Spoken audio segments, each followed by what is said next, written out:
What if the shinobi world's most unpredictable ninja inherited the power of a king amongst heroes? Imagine Naruto Uzumaki with the gate of Babylon at his command. How would Konoha's history change? Prepare to dive into a world where the blonde-haired hero is a reincarnation of the king of heroes, Gilgamesh. The night the Nine Tails attacked Konogakure, reality itself trembled.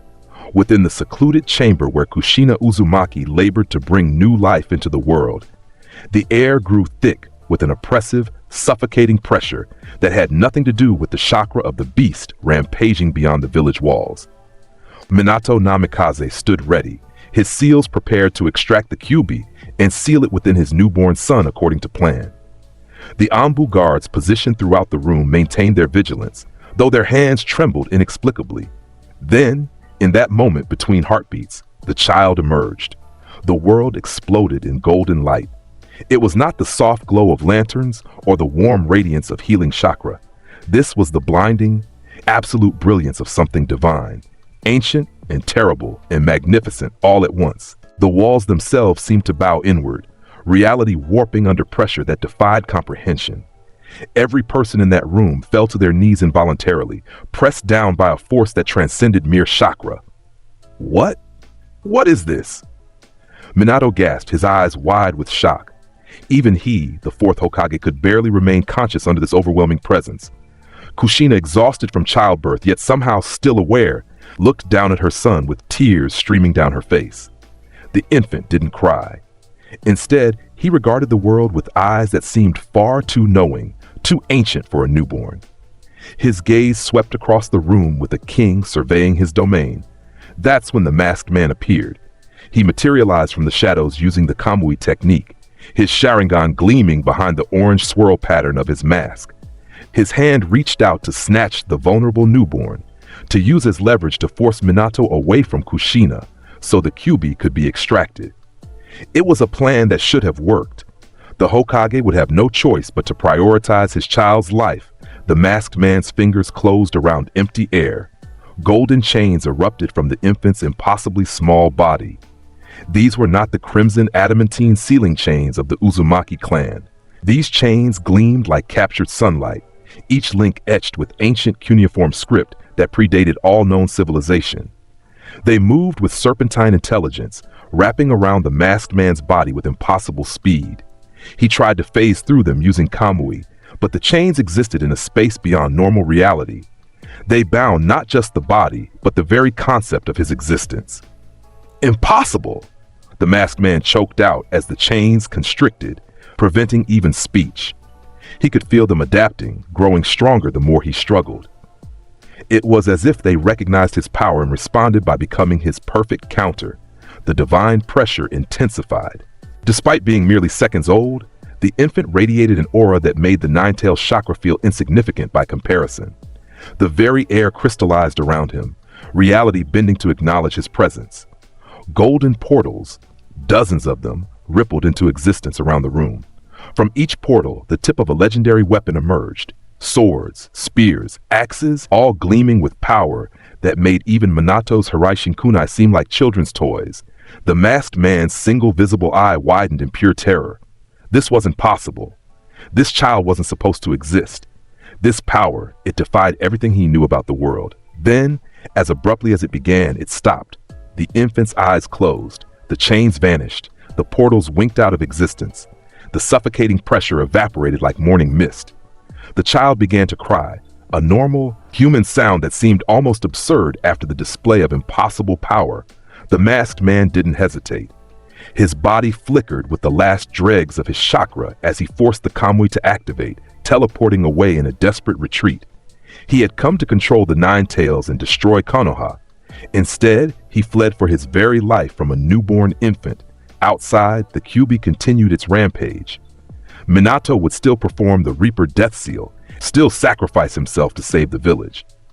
But as he held his son in those final moments, preparing to seal half the Nine Tails within Naruto's body, he wondered if perhaps the beast would be the prisoner, rather than his son being the Jinchuriki. Naruto, Minato whispered, using the last of his strength to complete the seal. You are something extraordinary. Whatever you become, I pray the world is ready for you. Kushina's hand found her son's tiny fingers as her own life faded. Live, my son. Rule this world. Make them all see. Her words trailed off into silence. The fourth Hokage and his wife died that night, as history would record. What history would fail to record, what the third Hokage would classify as the highest level secret, was what truly happened in that delivery room. Only a handful of people witnessed the birth of the King of Heroes, and those who did would carry that memory to their graves, never quite able to articulate the existential terror and awe they experienced. In the aftermath, as the village mourned and prepared for an uncertain future, an orphan child slept in the hospital. The Nine Tails raged within its seal, hurling curses and threats. But deep in Naruto's consciousness, something far more ancient than the beast simply laughed. Fu-ha-ha, the king had been born. The world simply didn't know it yet. 5 years passed, Konoha rebuilt, scars faded. Life continued with the resilience that defined shinobi culture. And Naruto Uzumaki grew, though grew seemed an inadequate word for what occurred. Most children at 5 years old played ninja, running around with wooden kunai and dreaming of future glory. Naruto did not play. He did not dream of the future because he already understood with absolute certainty what he was. He was a king, the only king that mattered. And this village, this world, all of it belonged to him. The orphanage matron, a bitter woman named Haruna, learned this truth the hard way when Naruto turned 4. She had attempted to strike him for some perceived slight, her hand raised in anger. The blow never landed. Instead, she found herself suspended 3 feet off the ground, wrapped in chains of impossible gold that squeezed just hard enough to make breathing difficult, but not fatal. Naruto had looked up at her with eyes that held no fear, no anger, only cold disdain. Know your place, mongrel, he said in a voice far too mature for his age. I permit your existence because someone must tend to the needs of this facility. But raise your hand against me again, and I shall demonstrate why even the Kyuubi trembles within its cage. He had released her then, the chains vanishing as suddenly as they appeared. Haruna fell to the floor, gasping, and never spoke of the incident. But she never approached Naruto again either. None of the staff did. The child was left to himself, which was precisely how he preferred it. On the morning of his 5th birthday, Naruto stood in the training ground behind the orphanage. The other children were still asleep. Dawn painted the sky in shades of gold that matched his hair that seemed to catch and hold light in a way that defied natural physics. His eyes, blue as the deepest ocean, surveyed the empty field before him. It's time to properly inventory my treasury, he announced to no one in particular. His voice carried the absolute confidence of someone who had never questioned their own authority. 5 years in this weak vessel, and still these mongrels treat me as some common orphan. How tiresome. He extended his hand, and reality opened. The gate of Babylon. A single golden portal rippled into existence above his palm, hexagonal in shape and emanating soft light. From within, a sword emerged, not fully, just the hilt. Naruto grasped it and pulled, withdrawing a blade of such exquisite craftsmanship that it seemed to mock every weapon forged in the modern era. The sword was simple in design, yet perfect in execution, its edge sharp enough to cut through concepts themselves. Adequate for morning exercises, Naruto mused. He swung the blade experimentally. It moved through the air with a sound like singing crystal, leaving behind traces of golden light that took several seconds to fade. More portals opened. 1, 5, 10, 20, 40. Weapons emerged from each. Spears that could pierce mountains, axes that split skies, bows that launched conceptual destruction. They floated around him in a deadly orbit, awaiting his command. The 5-year-old boy stood at the center of this arsenal, his expression one of mild satisfaction. Still limited by this young body, he observed. At full power, I should be able to manifest thousands simultaneously. This vessel constrains me, but... A smirk crossed his features. Even constrained, I am leagues beyond these so-called shinobi. He thrust his hand forward. The weapons launched. 40 legendary armaments screamed through the air, each one capable of devastating an army. They struck the earth of the training ground with thunderous impact, cratering the ground and throwing up massive clouds of dust and debris. The sound echoed across the entire orphanage district, jolting everyone awake. When the dust settled, the training ground had been transformed into a crater-riddled wasteland. Each weapon had buried itself to the hilt in the earth, and they remained there. Physical proof of power that defied explanation. Naruto recalled them with a gesture. The weapons dematerialized, returning to the gate of Babylon. The portals closed, leaving him standing alone in the destroyed field as orphanage staff and Anbu operatives rushed toward the disturbance. "Clean this up!" Naruto commanded the first Anbu to arrive, not even bothering to look at the masked shinobi. "And inform your Hokage that I grow weary of living among these lesser beings. Arrange more appropriate accommodations, or I shall arrange them myself." You're 5 years old," the Anbu sputtered, shocked by both the destruction and the child's imperious tone. Naruto finally turned to regard the shinobi. The look in his eyes froze the Anbu in place. It was the gaze of a predator so far above the food chain that the concept of threat simply didn't apply. This child looked at the elite operative the way a human might look at an ant, with mild curiosity at best, crushing indifference at worst. "I am Naruto Uzumaki," he said, and his voice carried a weight that made reality itself seem to lean in and listen. "And you will address me with the respect befitting a king. Now go, deliver my message." The Anbu fled. They would later claim they retreated to report the incident, but everyone involved knew the truth. They ran because every instinct screamed that remaining in this child's presence meant death. Naruto returned to the orphanage, walking past the gaping children and terrified staff without a word. He had made his point. Now the village would have to acknowledge what he was. 3 days later, Hiruzen Sarutobi, the third Hokage, sat across from Naruto in his office. The old man studied the child with a mixture of fascination and deep concern. Reports about this boy had been troubling, to say the least. The incident at birth, the display at the training ground, the casual way he wielded power that Hiruzen couldn't fully understand.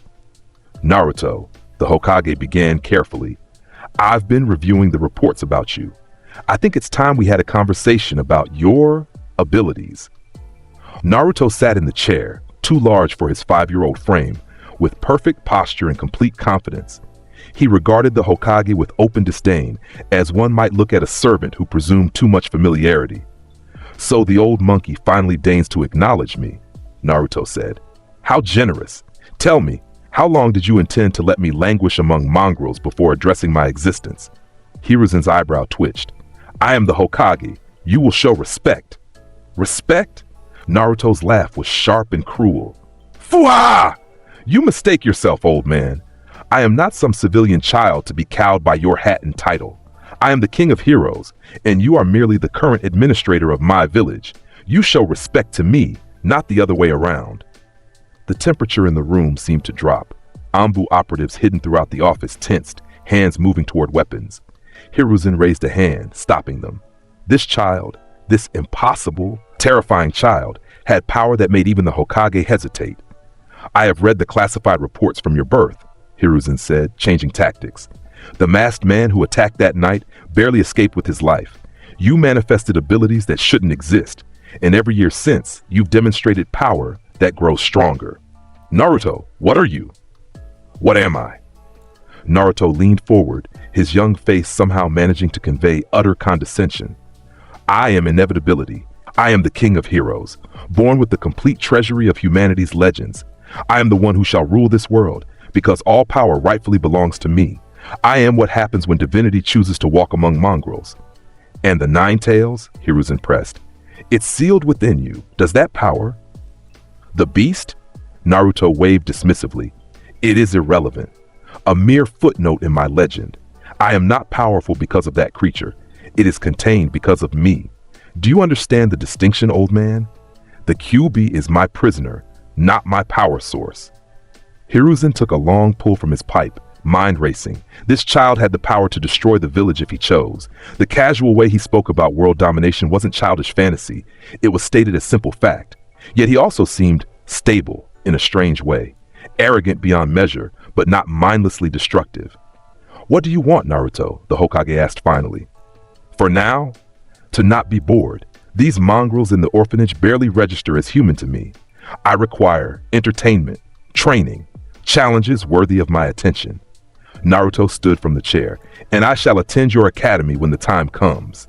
Not because I need to learn your simple shinobi tricks, but because it amuses me to see these lesser beings scramble for power I was born possessing. The academy, yes. Hiruzen seized on something manageable.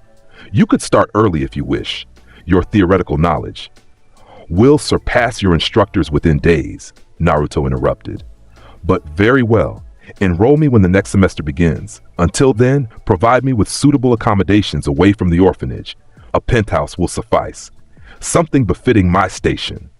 You're 5 years old. You can't live alone. I am the king of heroes.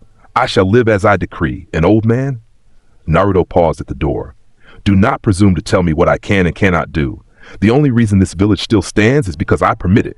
Remember that when you make decisions concerning me. He left without being dismissed. The Anbu looked to the Hokage for orders. Pursue? Restrain? Neutralize? Hiruzen simply shook his head and slumped in his chair. Let him go, the old man whispered. We must tread carefully. That child could end the world if provoked incorrectly. Naruto entered the academy at 6 years old, 1 year younger than standard enrollment. Iruka Umino, the instructor assigned to his class, received a special briefing about the boy before the semester began. Under no circumstances should you antagonize or directly challenge him, Hiruzen instructed. Teach him as you would any student, but understand, Naruto Uzumaki is not a normal child. He possesses power that rivals the legendary Sannin, possibly exceeds them. We don't fully understand what he is. Iruka, a chunin with trauma from the Kyuubi attack and a genuine desire to help children, nodded seriously. I understand, Hokage-sama. I'll do my best. On the first day of class, Iruka stood before 30 students ranging from 6 to 7 years old. They chattered excitedly, full of dreams about becoming ninja. All except one. Naruto sat in the back corner, arms crossed, regarding the entire class with open contempt. His posture radiated boredom and superiority. Several students had tried to approach him before class, attempting friendship. He dismissed them all with cutting remarks that left more than one child in tears. All right, everyone, Iruka called out with forced cheerfulness.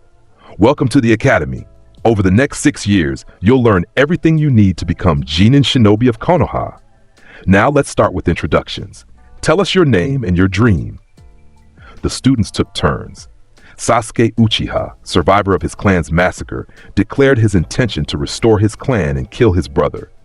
Naruto yawned visibly during this speech, earning a glare from the Uchiha. Sakura Haruno gushed about Sasuke and becoming a strong kunoichi. Naruto didn't even acknowledge her existence. Shikamaru Nara muttered something about everything being troublesome. Naruto almost smiled. The lazy genius at least had the sense to recognize how tedious this all was. Choji Akimichi talked about becoming strong like his father.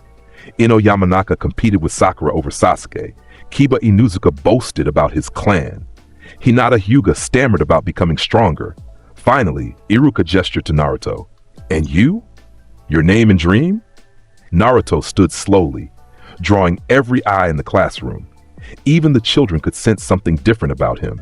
The way he carried himself, the intensity of his gaze, the sheer presence he commanded despite being the youngest in the room. I am Naruto Uzumaki, he announced, his voice clear and commanding. And I have no dream. Dreams are for those who aspire to reach heights beyond their current station. I have no such need. I was born at the apex of existence. The only question is how long it takes the rest of you mongrels to recognize this fact and submit to my rule. Silence, complete, total silence. Iruka opened his mouth, closed it, then opened it again. Naruto? You can't just call your classmates mongrels, can I not? Naruto's eyes fixed on the instructor with the intensity of a predator spotting prey. Tell me, instructor, what should I call being so far beneath me that comparing us requires entirely new scales of measurement?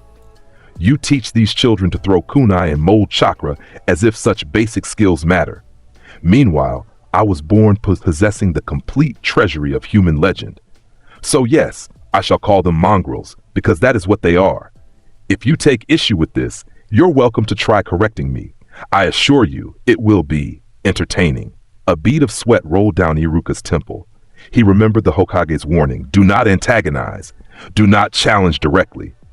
Let's just move on, Iruka said weakly, and several students looked at him with confusion and disappointment. Their teacher should be defending them, shouldn't he? But Iruka knew what they didn't.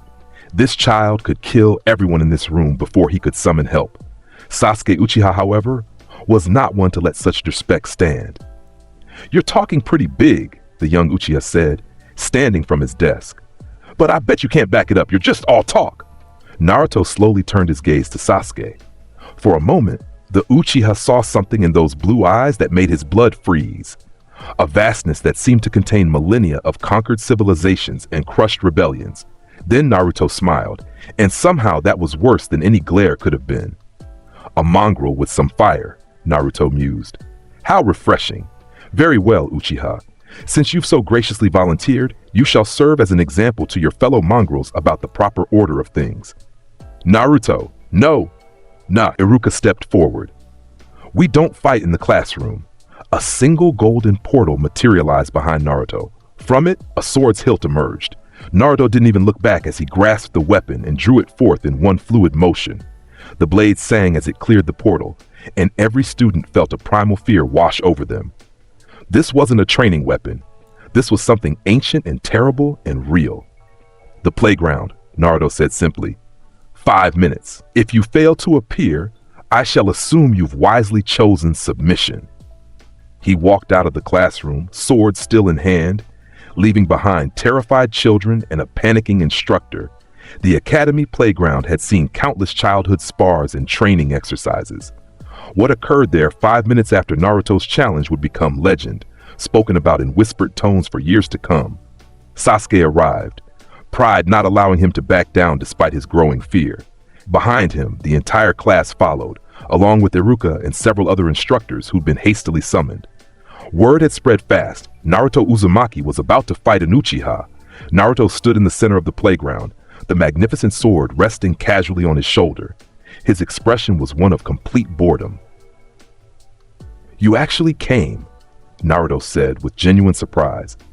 I expected you to hide behind your instructor and feign illness. Perhaps you're not entirely pathetic, Uchiha.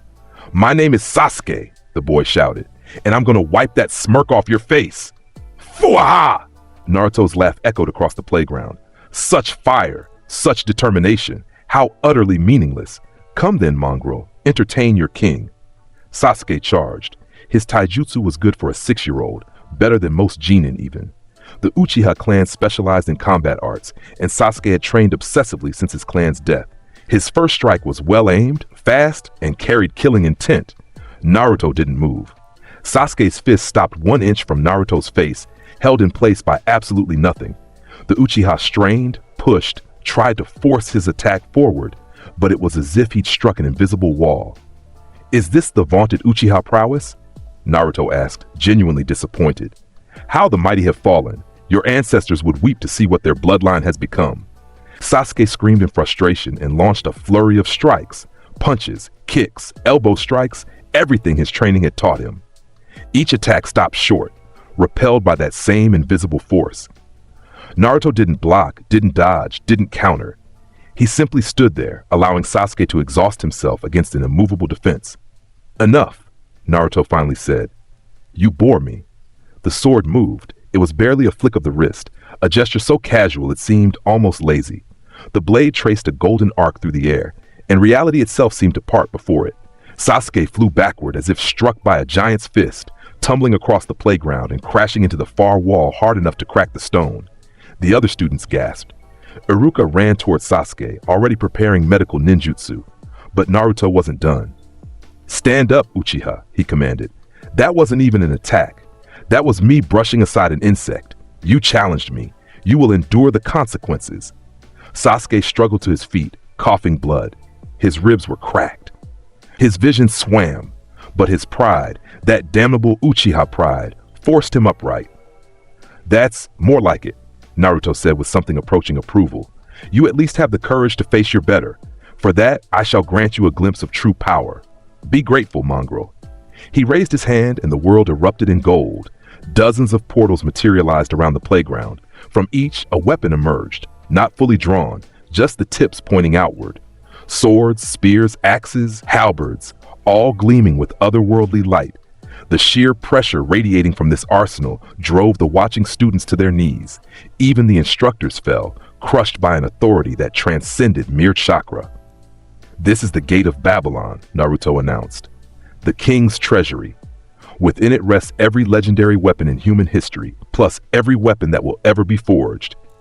Each blade here could level this academy. Each spear could pierce through this village like paper.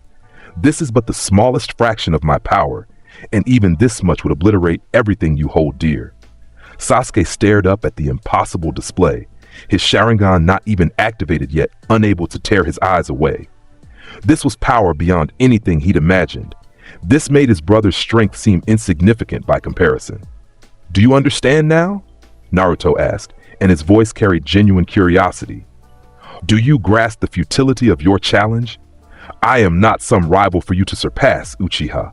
I am a fundamental law of this world. You might as well challenge gravity or attempt to wrestle the sun. The gap between us is not one of training or talent. It is existential." The weapons withdrew. The portals closed. The crushing pressure lifted, and people gasped for air they hadn't realized they'd been holding. Naruto turned and walked toward the academy building, stopping only to address Iruka. Have him healed. He showed courage in the face of inevitable defeat. That's worth acknowledging, even from a mongrel. Then he was gone, leaving behind a playground full of traumatized children and a defeated Uchiha who would spend years obsessing over what he'd witnessed. The academy years passed strangely after that incident. Naruto attended classes irregularly, appearing when he felt like it, and dismissing lessons he found boring, which was most of them. Iruka learned not to protest. The other instructors learned to simply work around him. The students learned to stay out of his way, but something unexpected developed. Naruto discovered respect, or at least the concept that some mongrels were less pathetic than others. It started with Rock Lee. The boy had no talent for ninjutsu or genjutsu. He couldn't even mold chakra properly. By every metric the academy used, Lee was a failure. He should have washed out in the first year. But he didn't, because Lee had something Naruto had never seen before in this world: absolute, unshakable dedication. While others went home after classes, Lee trained. While others slept, Lee trained. While others ate and socialized, Lee trained. He ran laps until his feet bled, then wrapped them and ran more. He practiced taijutsu forms until he collapsed from exhaustion, then forced himself up to practice again. He had nothing except determination and hard work, and he wielded them like legendary weapons. One day in their second academy year, Naruto found himself watching Lee's solitary training from atop a building. The boy was attempting to do push-ups on his fingertips, something even most chunin couldn't manage, and failing repeatedly. Each failure was met with a louder declaration of his springtime of youth and renewed effort. "Fool," Naruto muttered, but without his usual venom, mongrel with delusions of adequacy. Yet he kept watching. An hour passed. 2. The sun set. Lee continued, his fingers bleeding now, his arms trembling. Most would have quit. The sensible thing was to quit, but Lee didn't know how to quit. 3,000, Lee gasped, completing another push-up. 3,001, 3,002. Naruto descended from the building, landing silently behind the training boy. Lee startled, falling flat on his face, then scrambled upright and bowed deeply. "Naruto-san, I apologize for disturbing your evening." "You're not disturbing anything, mongrel," Naruto said, studying Lee with newfound interest. "You train like this every day?" "Yes. If I cannot do 3,000 push-ups, I will run 100 laps around the village. If I cannot run 100 laps, I will spar with training posts until dawn. This is my ninja way." "Your ninja way," Naruto repeated. "How quaint. Tell me, mongrel, why do you persist? You have no talent, no natural gifts. You will never be Hokage. You will never be legendary. The best you can hope for is mediocrity. So why?" Lee's eyes blazed with determination that made even Naruto pause. "Because I must prove that hard work can surpass genius. Because I promised myself I would become a splendid ninja even without ninjutsu or genjutsu. Because giving up is the one thing I will never do." Silence stretched between them. Then Naruto smiled, not his usual smirk of contempt, but something almost genuine. "You're still a mongrel," he said, "but you're a mongrel with conviction. That is acceptable. Continue your training, Rock Lee. When you achieve your goal, I shall acknowledge you properly." "You know my name?" Lee's eyes went wide. Of course. A king knows all who dwell in his domain, even the least of them. Naruto turned to leave, then paused. 1,000 more push-ups. Your form is sloppy from exhaustion. Fix it.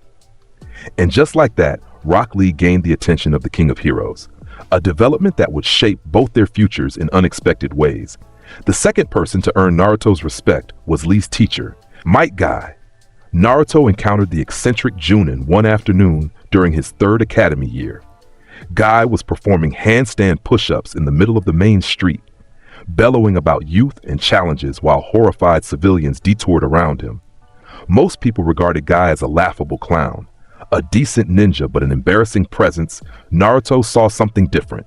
He saw a man who had overcome the same limitations as Lee through sheer obsessive dedication.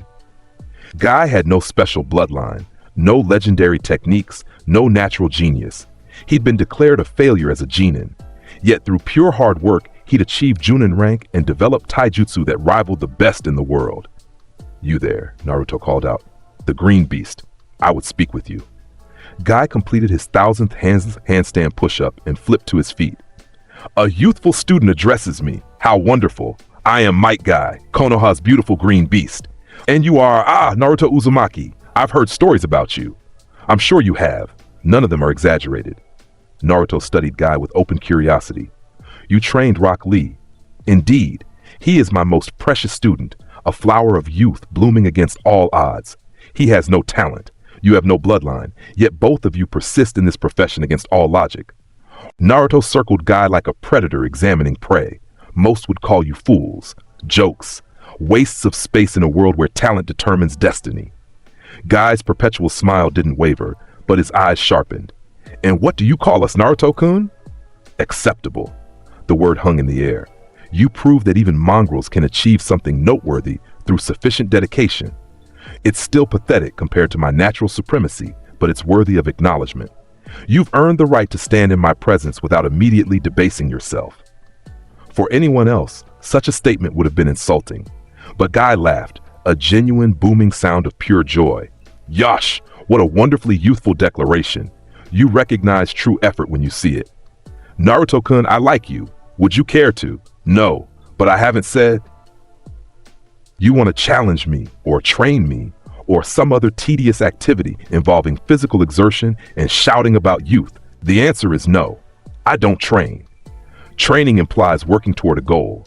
I have already achieved all goals by virtue of existing." Naruto started walking away, then paused. "But I will observe your training sessions with Lee occasionally. Watching mongrels overcome their limitations has a certain entertainment value." Guy gave a thumbs up, his teeth somehow sparkling in the sunlight. "Then I shall ensure our training is especially youthful for your viewing pleasure." And so began a strange relationship. Naruto would appear randomly to watch Guy and Lee train, offering cutting commentary and rare, very rare suggestions. Neither teacher nor student ever quite understood that this was Naruto's version of respect, but they accepted it nonetheless. The Uchiha Sasuke situation evolved differently. After their first encounter, Sasuke became obsessed with surpassing Naruto. He trained harder, pushed himself further, drove himself to the brink of collapse trying to close the impossible gap. But nothing worked. No matter how much stronger Sasuke became, Naruto was always unreachably ahead. By their fourth academy year, Sasuke had developed his Sharingan. It activated during a particularly intense training session, and the young Uchiha felt a surge of triumph. This was it. This was the power that would let him stand equal to Naruto. He immediately challenged Naruto to a spar. They met at Training Ground 7, away from prying eyes. Sasuke stood ready, Sharingan blazing, every muscle tense for combat. Naruto, as usual, looked bored. "The dojutsu awakens," Naruto observed. "How predictable. Very well, Uchiha. Let's see if your precious bloodline makes any difference." Sasuke moved with speed that would impress most Junin, his Sharingan tracking Naruto's movements, predicting counters, seeing through feints.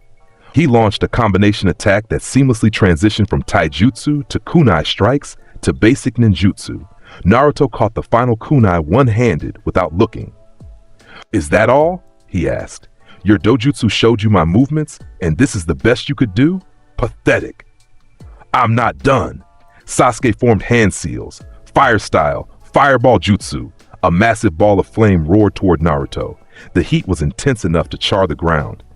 Any normal opponent would have dodged or countered with water techniques. Naruto held up one hand. A golden portal opened in front of him. From it, a shield emerged. Just the face of the shield, not the full object. The fireball struck it and dispersed harmlessly, as if it had hit an immovable object made of solidified space-time. "Boring," Naruto declared. He gestured lazily, and dozens of golden portals manifested around Sasuke. "Since you bothered me with this challenge, I suppose I should demonstrate the gulf between us again. Perhaps this time it will sink into that thick Uchiha skull." Weapons emerged. Hundreds of them, swords, spears, axes, all pointed directly at Sasuke. The young Uchiha's Sharingan spun frantically, trying to track every blade, but there were too many. Far too many. "This is Merodach," Naruto said, withdrawing a particularly magnificent golden sword from a portal. "The origin of your village's so-called legendary swords. Everything your village treasures, I possess the prototype. Every technique you learn, I have the original. Every goal you set, I've already surpassed it by existing." He pointed Merodach at Sasuke. "Now then, shall I kill you? It would solve so many tedious problems. No more constant challenges. No more irritating presence demanding my attention. No more." "Do it then!" Sasuke screamed, and there were tears on his face now. "If I can't surpass you, if I'm really that pathetic, then just kill me. I don't want to live in a world where you're always above me." Naruto blinked. Interesting. The weapons withdrew. The portals closed. He approached Sasuke, who stood trembling with emotion and exhaustion. "You want death rather than inferiority," Naruto mused. "That is, less pathetic than I expected. Tell me, Uchiha, why do you care so much about surpassing me? You've never explained this obsession." "Because," Sasuke's voice broke, "because if I can't surpass you, how can I hope to kill Itachi? He's strong, but you're something else entirely. If I can't even touch you, I'll never get revenge." Understanding flickered in Naruto's eyes. "Ah, you see me as the ultimate measure. If you can defeat me, then your brother will be trivial by comparison." "Yes." Naruto considered this. "Your logic is sound, I suppose. But you're approaching this incorrectly. You cannot surpass me, Uchiha. That is simply impossible. I am the apex. However," he smirked, "you could perhaps become strong enough that I acknowledge you as mildly entertaining. Would that suffice?" Sasuke's eyes widened. You'd acknowledge me? If you earn it, the green beast and his student have managed it through sheer persistence and hard work. You have talent they lack. Put in effort equal to theirs, and perhaps you'll become worthy of notice beyond contempt. It wasn't encouragement. Not really. But for Sasuke, desperate for any form of validation, it was enough. "I'll do it," he swore. "I'll become strong enough that you have to acknowledge me." Fuha! Such determination. Very well, mongrel. I shall watch your progress with mild interest. Don't disappoint me. Naruto left Sasuke there in the training ground, and the young Uchiha felt something he hadn't experienced in years. Hope. Twisted, strange hope based on earning acknowledgement from someone who called him mongrel, but hope nonetheless. The academy graduation exam arrived when Naruto was 11. The test was simple. Demonstrate the clone jutsu, transformation jutsu, and substitution jutsu, basic E-rank techniques that any competent student should master. For Naruto, who possessed power that could end nations, it was almost insulting. Almost. He arrived at the academy on graduation day wearing clothes that clearly cost more than most shonen earned in a year, fine silk in gold and red, perfectly tailored despite his young age. The other students wore their best outfits too, excited and nervous about their final test. Iruka called names one by one. Students entered the testing room, performed their jutsu, and emerged wearing headbands or crying in failure. The pass rate was about 70%, decent for this year's class. Naruto Uzumaki, Iruka called. Naruto walked into the testing room where Iruka and Mizuki, the assistant instructor, waited. Both men looked nervous. They'd spent 5 years watching this child casually demonstrate power that defied comprehension. Now they had to test him on party tricks. All right, Naruto, Iruka said, his voice uncertain. Please demonstrate the 3 basic jutsu: clone, transformation, and substitution. Standard academy requirements. How? Tedious, Naruto sighed. Very well, let's get this farce over with. He performed the hand seals for the clone jutsu with exaggerated slowness, as if demonstrating to particularly slow children. 3 perfect clones materialized beside him, not the pathetic half-formed failures most students produced, but flawless copies indistinguishable from the original. Adequate? He asked dryly. Yes, very good. Now the transformation. Naruto didn't bother with hand seals this time. He simply rippled, his form shifting into a perfect copy of Iruka, then Mizuki, then the 3rd Hokage, then back to himself. Each transformation was instant and flawless. And the substitution? Mizuki prompted. Observe. Naruto vanished. A log appeared in his place. He reappeared behind Iruka, having moved with speed that made the substitution look like teleportation. There, 3 pointless techniques demonstrated. Am I graduated now, or must I endure more of this tedium? Iruka swallowed hard and pulled out a headband. Congratulations, Naruto, you pass. Welcome to. Save the speech. Naruto took the headband and examined it with clear distaste. A metal plate with a village symbol. How primitive, but I suppose it serves as a marker for mongrels to identify their betters. He tied it around his forehead, positioning the plate so it caught the light. There.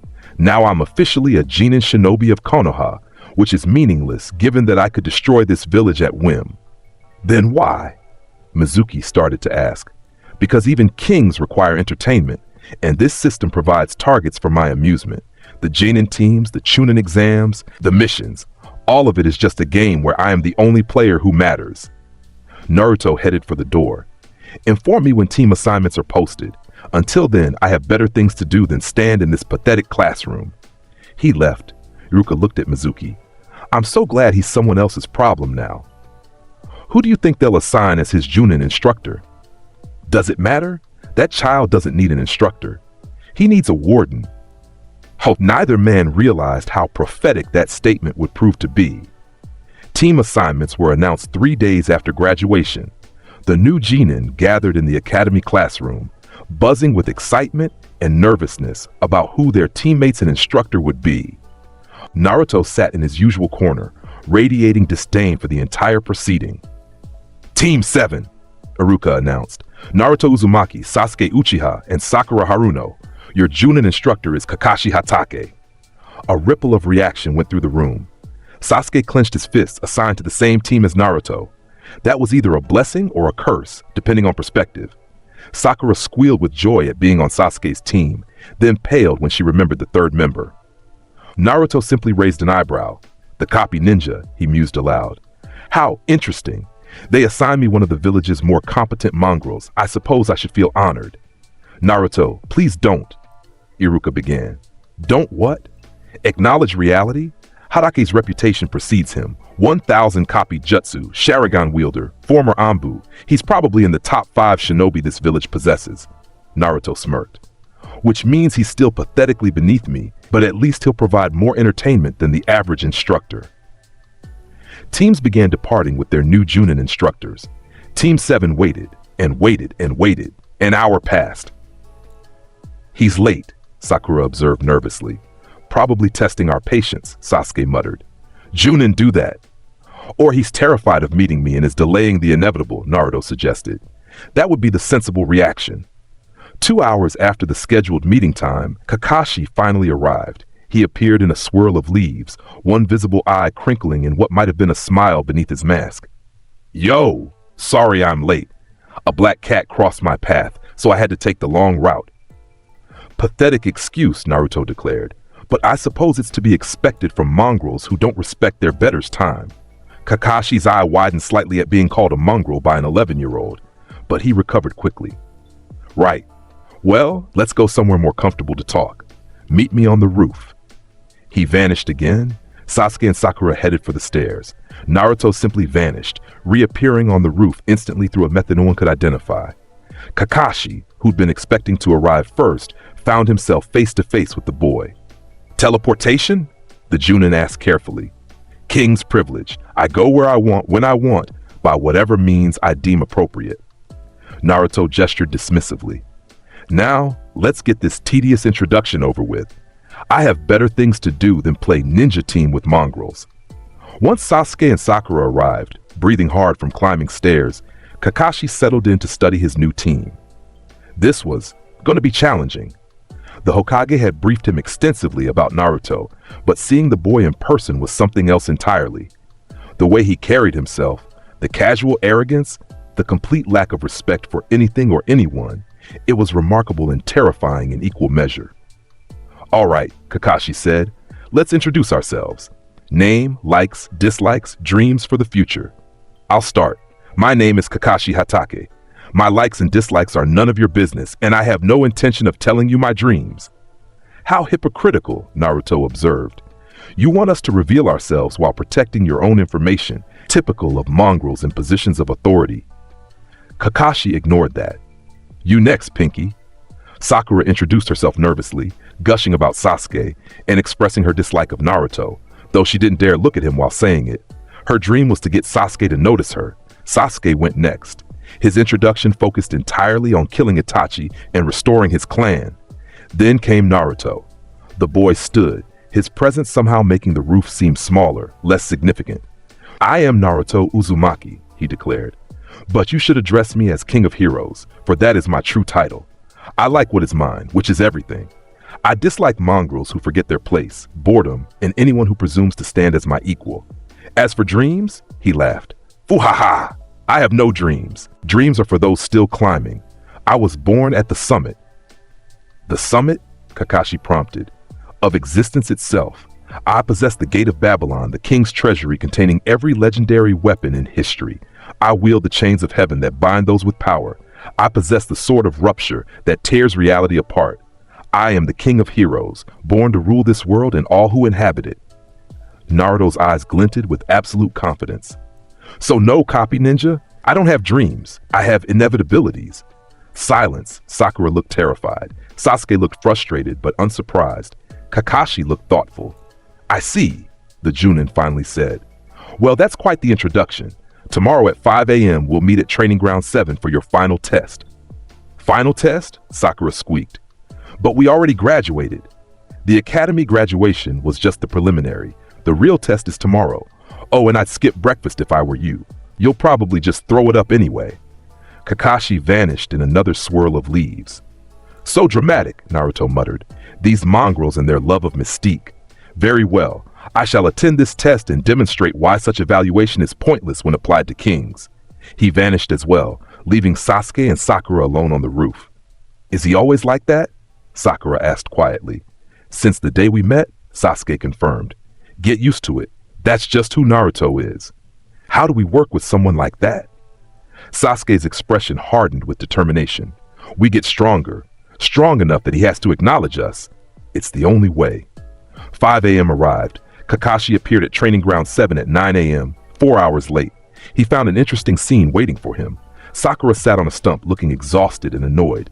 Sasuke leaned against a tree, arms crossed, visibly irritated. And Naruto reclined on a throne, an actual throne. It was made of gold and crystallized precious stones, appearing from nowhere. The throne sat elevated above the training ground on a platform that definitely hadn't existed yesterday. Naruto lounged there like a king holding court, utterly relaxed despite the 4-hour wait. You're late again, Naruto observed. I'm beginning to think punctuality is beyond your capabilities, mongrel. Sorry about that, Kakashi said cheerfully, though internally he was reeling at the throne. Another black cat. At least you're consistent in your mediocrity. Now then, what is this test you mentioned? Kakashi held up 2 bells. Simple. You 3 need to take these bells from me before noon. Those who don't get a bell go back to the academy. But there are only 2 bells, Sakura said. That means one of us. Exactly. One of you fails, or possibly all of you. The choice is yours. How utterly predictable, Naruto said from his throne. The teamwork test. You want to see if we'll cooperate despite the artificial scarcity. You probably have no intention of actually failing anyone, and the true goal is to assess our capabilities and team dynamics. He yawned. Did the academy not teach you more creative evaluation methods? Kakashi's visible eye widened. The boy had deduced the test's purpose immediately. That's quite the assumption. It's not an assumption. I possess Sha Nakba Imuru, omniscient observation that sees through all deceptions. Your test is transparent to me. But very well, I'll play along. It might be amusing to see you struggle. Start, Kakashi called, ignoring Naruto's declaration. He clearly expected the genin to hide and plan their approach. Naruto stood from his throne, which vanished like morning mist. There's no need for subtlety or planning, he declared. I am the king of heroes. I do not hide from mongrels. I do not scheme like cowardly insects. I simply take what I want. Golden portals materialized around him, dozens of them. From each, the tip of a legendary weapon emerged, all pointed at Kakashi. Mongrel, Naruto addressed the Junin. You asked me to take the bells, so I shall take them. Give them over, or I will demonstrate why even the copy ninja's 1,000 jutsu are meaningless before true power. Kakashi's casual demeanor evaporated. He'd been briefed, yes, but seeing the Gate of Babylon in person was something else entirely. Each weapon radiating from those portals had enough power to kill him, and there were dozens of them. Naruto, he said carefully, you're taking this a bit. Now, the weapons launched. Kakashi moved with the speed and skill that made him legendary, forming hand seals mid-dodge. Earth style, earth wall. A massive wall of stone erupted from the ground. The weapons punched through it like tissue paper, continuing their trajectory without slowing. Kakashi substituted away, appearing behind a tree. The weapons corrected mid-flight, pursuing him with impossible precision. They're tracking me, Kakashi realized, substituting again and again, constantly moving to avoid the projectile rain. Each weapon that missed embedded itself in trees or stone, cutting through them effortlessly. This wasn't a genin test anymore. This was a fight for his life. Impressive dodging, Naruto observed, watching with mild interest. You have 5 more seconds before I get bored and increase the intensity. Sasuke! Sakura! Help! Kakashi called out. Sasuke, who'd been watching in shock, snapped into action. He threw kunai at Naruto, trying to disrupt the boy's concentration.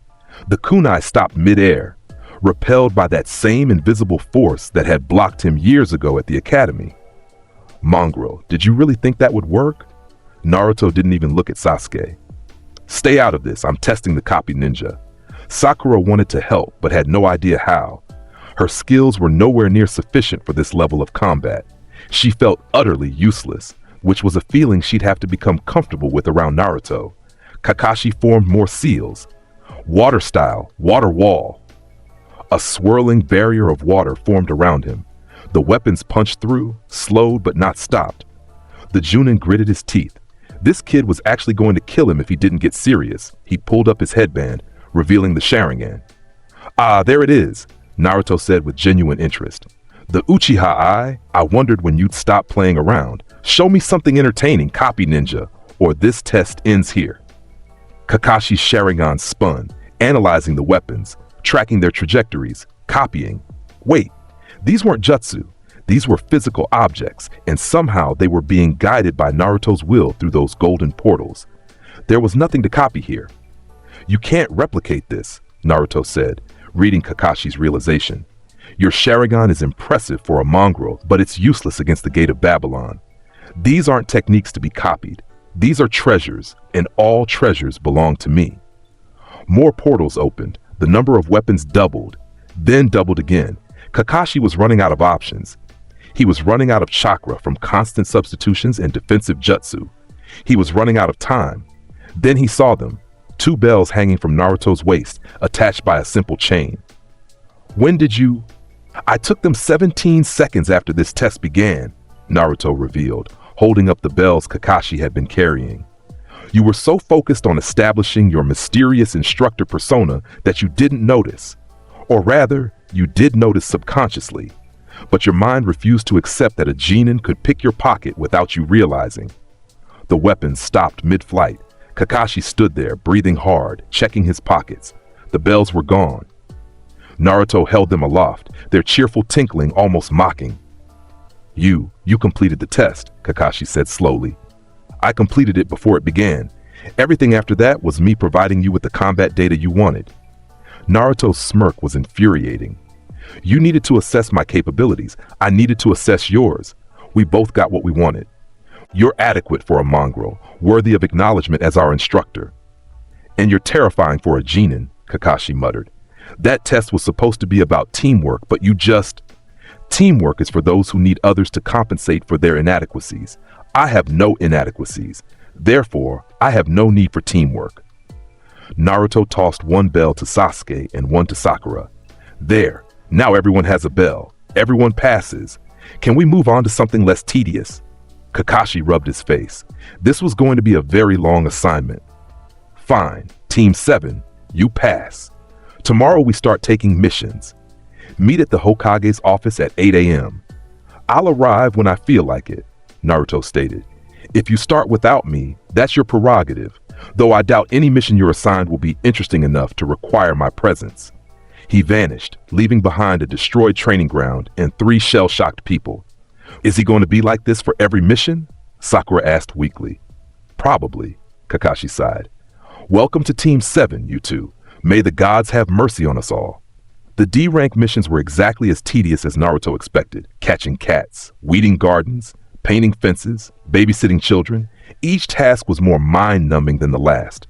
Naruto attended approximately 1 mission out of every 5, and only then to demonstrate to Kakashi why such assignments were beneath him. When he did show up, the missions were completed with absurd efficiency. Lost cat? Naruto opened the gate of Babylon, withdrew an ancient artifact that tracked living beings, located the cat in 30 seconds, then simply commanded the animal to return. It did, terrified by the divine pressure he radiated. Garden weeding? He had Sasuke and Sakura do it while he reclined on his golden throne and offered cutting commentary on their technique. After 2 weeks of this, even Kakashi was ready to request something more challenging. Hokage-sama, the Junin said during a mission briefing, Team 7 is ready for a C-rank mission. I believe they can handle it. Hiruzen looked up from his paperwork, his eyes finding Naruto, who leaned against the wall looking supremely bored. You think they're ready? They need something to challenge them. The D-ranks aren't providing any growth opportunities. The D-ranks are tedious wastes of my time, Naruto interjected. I'm a king, not a servant. If you continue assigning menial labor, I'll simply stop attending altogether. The Hokage sighed. He'd known this day would come. Very well, I have a C-rank escort mission. A bridge builder from the Land of Waves needs protection on his journey home. It should take about a week. Finally, Naruto said, something that might provide mild entertainment. Tazuna, the bridge builder, entered the office. He was an old man reeking of alcohol and poor life choices, his attitude immediately setting a combative tone. This is my protection? Tazuna sneered at Team 7. A bunch of brats? I'm building the greatest bridge in history. I need real protection. Mongrel, Naruto said without looking at Tazuna. Your bridge is irrelevant. Your opinions are irrelevant. You are irrelevant. Speak again without permission, and I'll demonstrate why kings don't tolerate insolent tongues. Tazuna paled. Something about this blonde kid's voice carried weight that silenced all protest. We leave tomorrow morning, Kakashi said quickly, trying to prevent an international incident. Pack for a week-long journey. Dismissed. The journey to the Land of Waves began uneventfully. Team 7 walked the road while Tazuna complained about everything. The pace, the weather, the youth of his protectors. Naruto ignored him completely, lost in thought about more interesting matters. Then they passed a puddle. Naruto stopped. A puddle, he mused aloud. In the middle of a sunny day. After a week with no rain. How curious. Kakashi tensed. Sasuke's hand moved toward his kunai pouch. Sakura looked confused. What's wrong with a puddle? She asked. Everything, Naruto replied. Watch and learn, mongrel. He gestured lazily. 2 golden portals opened on either side of the puddle. From each, chains erupted, the golden chains of heaven. They shot into the puddle and dragged out 2 ninja in horrified surprise. The demon brothers, missing Nin from Kirigakure, found themselves bound by chains that seemed to tighten with every struggle. Their poisoned gauntlets clattered uselessly against the ground. What is this? One gasped. We were completely hidden. Hidden? Naruto laughed, his signature condescending sound that made even Kakashi wince. Foo-ha-ha! You were hiding in a puddle that shouldn't exist. Did you think the King of Heroes wouldn't notice such obvious deception? My Sha-Nakba Imuru sees through all illusions, all hidden truths. You never had a chance. He walked closer, studying the captured ninja like insects in a jar. Chunin level missing nin. Bounties on your heads. Someone hired you to attack this caravan. The question is, who and why? We won't talk, the second brother spat. I wasn't asking, Naruto stated. I already know. You're Kirigakure ninja working for Gado's organization. Your target was either the bridge builder or my team as a test of Konoha's strength.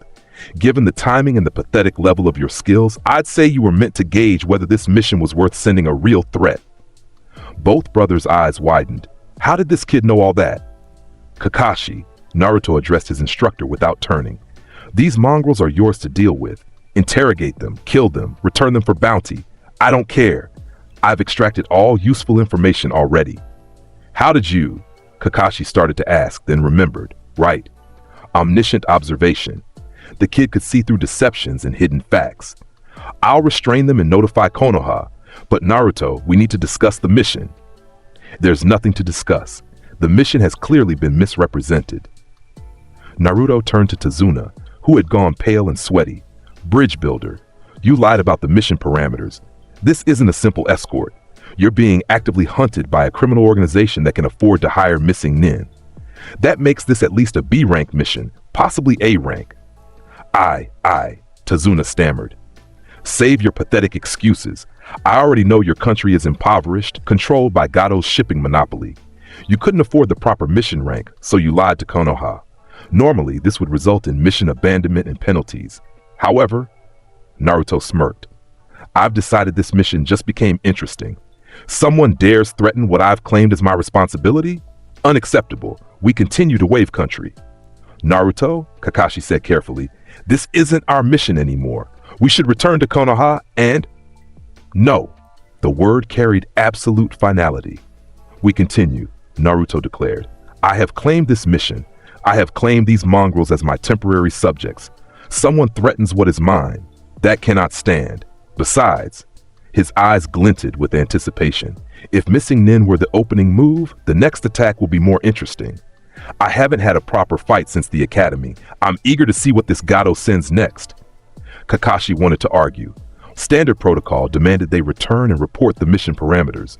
But looking at Naruto's expression, that mix of absolute confidence and barely contained excitement, he knew arguing was pointless. Fine, the Junin sighed. But we proceed with extreme caution. Sasuke, Sakura, stay alert. Naruto, try not to destroy anything too significant. I make no promises, Naruto replied cheerfully. After all, destruction is a king's prerogative. They pressed onward, deeper into a mission that was about to become legendary. The attack came at the bridge over the river.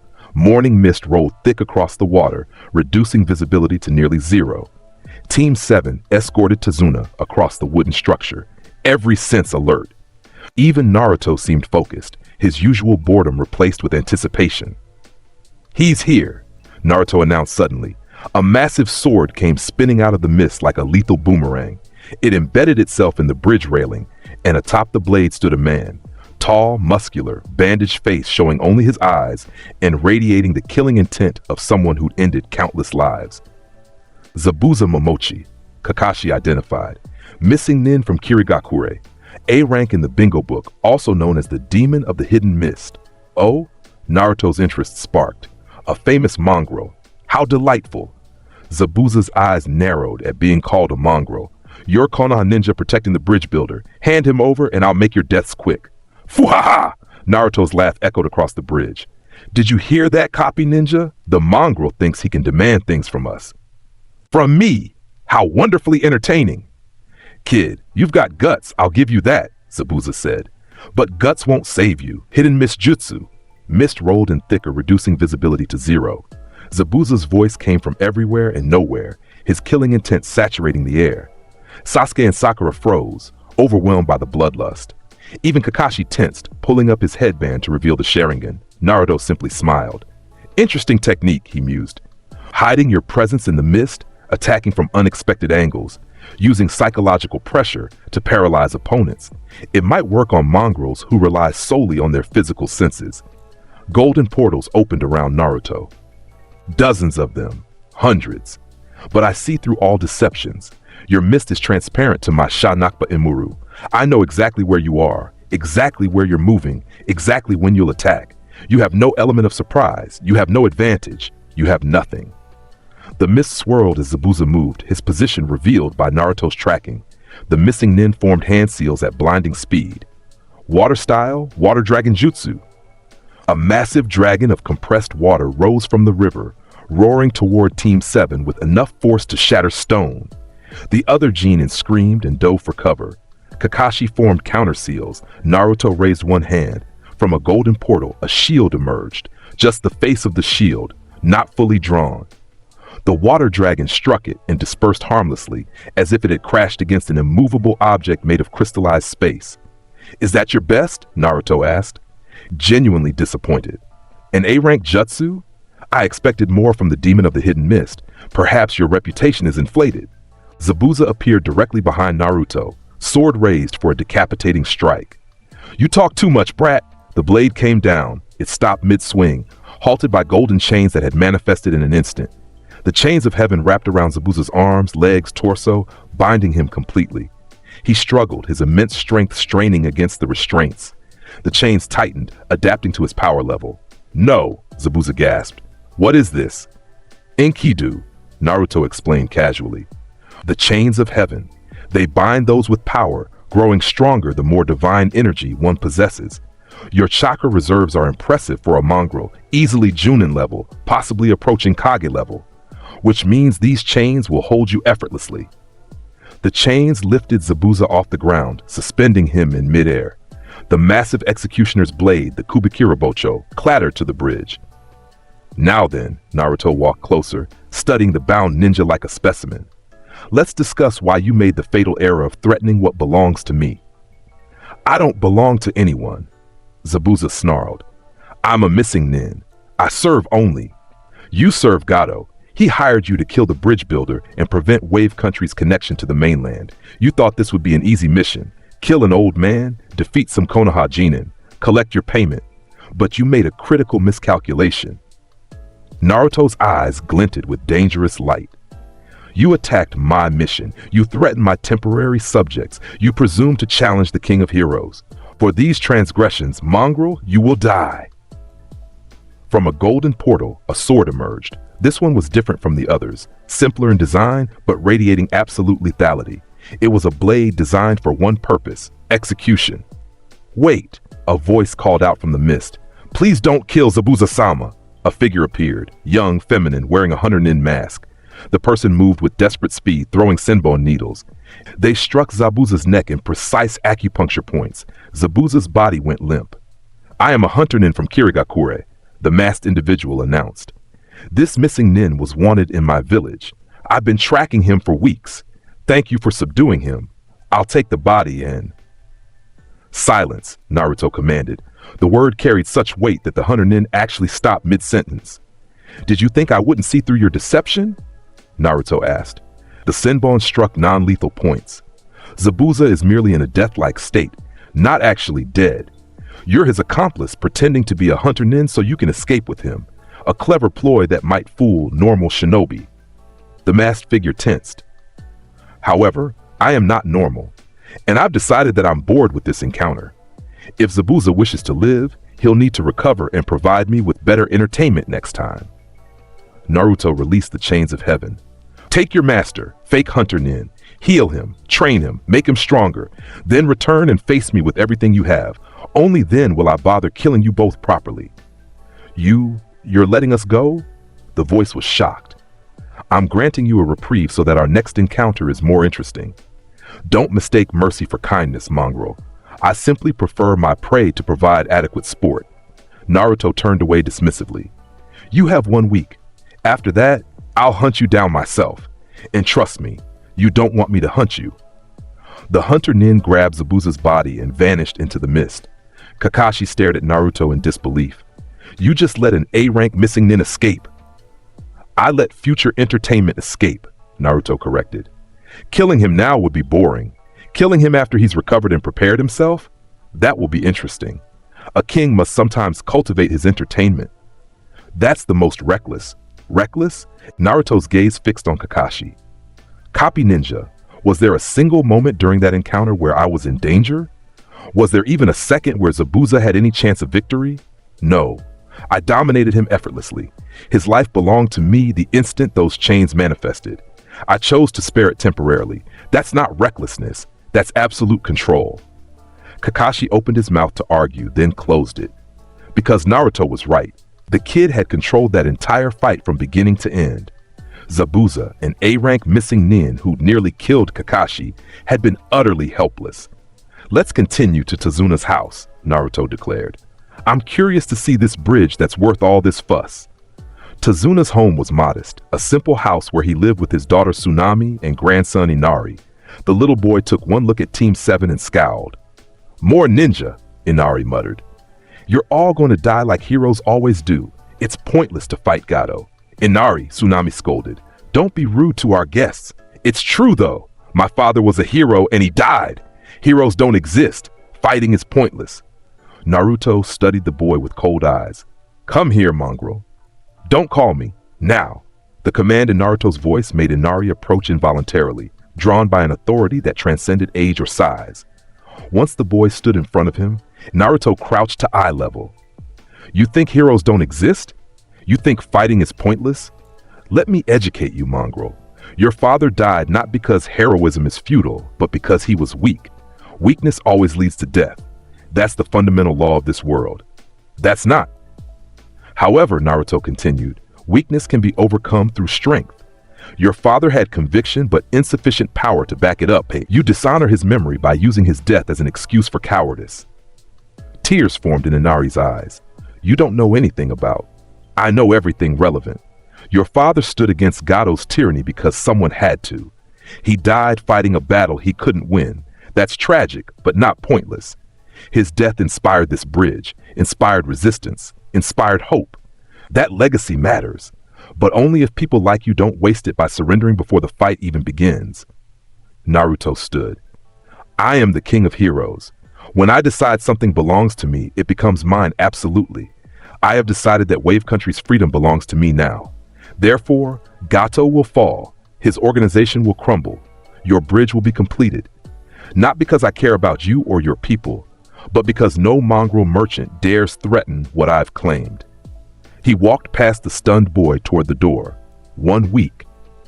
That's how long you have to decide whether you want to be weak like your father or strong like what he dreamed you could be. Choose wisely, mongrel. The door closed behind him, leaving a house full of shocked people and one crying boy who, for the first time since his father's death, felt something other than despair. The week passed with Team 7 protecting Tazuna during bridge construction. Workers who'd stopped coming out of fear trickled back, inspired by the presence of Konoha ninja. The bridge grew longer each day, its completion visible on the horizon. Naruto spent most of this time lounging on his golden throne, which he'd relocated to a prominent position overlooking the bridge. Workers found the sight simultaneously intimidating and inspiring. A young king presiding over their labor like some ancient monarch. On the 6th day, Sasuke approached him. Naruto, the Uchiha said, can I ask you something? You just did. But proceed, mongrel. I'm bored enough to entertain your question. Back at the bridge, when you fought Zabuza, you made it look easy, like he was nothing. How do I get that strong? You don't. Naruto's answer was immediate and brutal. I'm not strong because of training or hard work. I was born possessing power that makes the strongest ninja look pathetic. You can't achieve that through effort. Sasuke's fists clenched. Then what's the point if I can never? However, Naruto interrupted, you can become strong enough to matter. You asked the wrong question, Uchiha. Don't ask how to become as strong as me. Ask how to become strong enough that I acknowledge you as more than an insect. And how do I do that? By pushing past your limits every single day. By refusing to accept weakness. By becoming so formidable in your own right that even I must recognize your strength. Naruto gestured toward where Rock Lee trained in the distance. The boy had tagged along on this mission at Guy's insistence. The Green Beast student understands this. He has no natural talent, yet he works harder than anyone I've ever seen. That dedication has earned my respect. Follow his example. But I have the Sharingan, which makes you naturally superior to Lee in potential. Yet he would beat you in a fight right now because he's maximized his limited gifts while you've coasted on yours. That's the difference between those worthy of acknowledgement and mongrels who waste their potential. Sasuke absorbed this. Train me. No. But I don't train mongrels. I don't need to. Everything I could teach you would be wasted because you'd never reach a level where it matters. Besides, training implies I work for my power. I didn't. I was born with it. Naruto stood from his throne. However, I will offer you this. The enemy we'll face tomorrow is strong, stronger than Zabuza. If you want to prove yourself, that battle will provide an opportunity. Survive it, contribute to it, and I might acknowledge that you're slightly less pathetic than other mongrels. Tomorrow, how do you? Shanakba Imuru. I see the convergence of events. Zabuza and his companion will attack tomorrow at dawn. They've spent the week healing and preparing. It will be their final attempt to kill Tazuna. Naruto's smile was sharp, and it will be glorious. Dawn broke over the bridge in heavy mist. Team 7 stood ready, protecting Tazuna as he directed the final day of construction. The bridge was 90% complete. Just a few more hours of work would finish it, which meant it was now or never for Gato's forces. He's here, Naruto announced, and he brought friends. Zabuza materialized from the mist, looking recovered but wary. Behind him, the hunter Nin from before appeared, the mask removed now, revealing a beautiful face. I am Haku, the companion said, and I will fight for Zabuza-sama. Names are irrelevant, Naruto replied, but I appreciate that you actually returned. I was worried you'd be sensible and flee the country. The fact that you're here means you're either brave or stupid. I'm hoping for brave. It makes victory more satisfying. You arrogant brat, Zabuza growled. Last time you caught me off guard. This time will be exactly like last time, just with more effort on your part. Naruto stretched lazily. But please, mongrel, show me what you've prepared. Entertain me. Zabuza formed hand seals. The mist thickened impossibly, becoming so dense that even Kakashi's Sharingan couldn't penetrate it. This was beyond the normal hidden mist jutsu. This was something more refined, more powerful. Demonic ice mirrors! Haku moved with blinding speed, forming a dome of ice mirrors around Sasuke and Sakura, trapping them inside. The young ninja found themselves surrounded by reflecting surfaces, Haku's image visible in each mirror. I'll handle the genin, Haku said. You take care of the Junin and that blonde boy. With pleasure, Zabuza replied, forming more seals. Water style, water dragon, no. A golden portal opened. From it, a spear launched with such speed that Zabuza barely dodged. The weapon carved through the mist like it wasn't there, disrupting the jutsu before it could complete. Did you really think I had let you finish casting? Naruto asked. I can see every hand seal, predict every technique, counter every strategy before you even implement it. Your mist is meaningless. Your surprise attacks are anticipated. You have no hidden cards because I've already seen your entire deck. More portals opened. Dozens. Hundreds. Legendary weapons emerged from each, creating a wall of lethal armaments floating in orbit around Naruto. Now then, Demon of the Hidden Mist, let's see if you can survive the King's treasure. The weapons launched. Zabuza moved with all the skill and speed that made him legendary, substituting, dodging, parrying with his executioner's blade. But there were too many weapons coming from too many angles. His sword met a spear, it shattered. He dodged an axe, it carved through his shoulder. He blocked with a kunai, it melted from the heat of the legendary blade, it stopped. Impressive, Naruto admitted. You've survived 30 seconds. Most mongrels die in 5. Kakashi moved to assist, but Naruto held up a hand. No, copy ninja. This is my entertainment. Go help the mongrels in the ice mirrors if you want to be useful. Inside Haku's technique, Sasuke and Sakura struggled. Senbon needles flew from every mirror, too fast to dodge completely. Sasuke's Sharingan tracked some, but not enough. Blood began to stain their clothes. Kakashi crashed through the ice dome, breaking several mirrors. Hang on, I'm here. But Haku was fast, faster than even the Sharingan could fully track. The hunter Nin moved between mirrors like a ghost, Senbon flying constantly.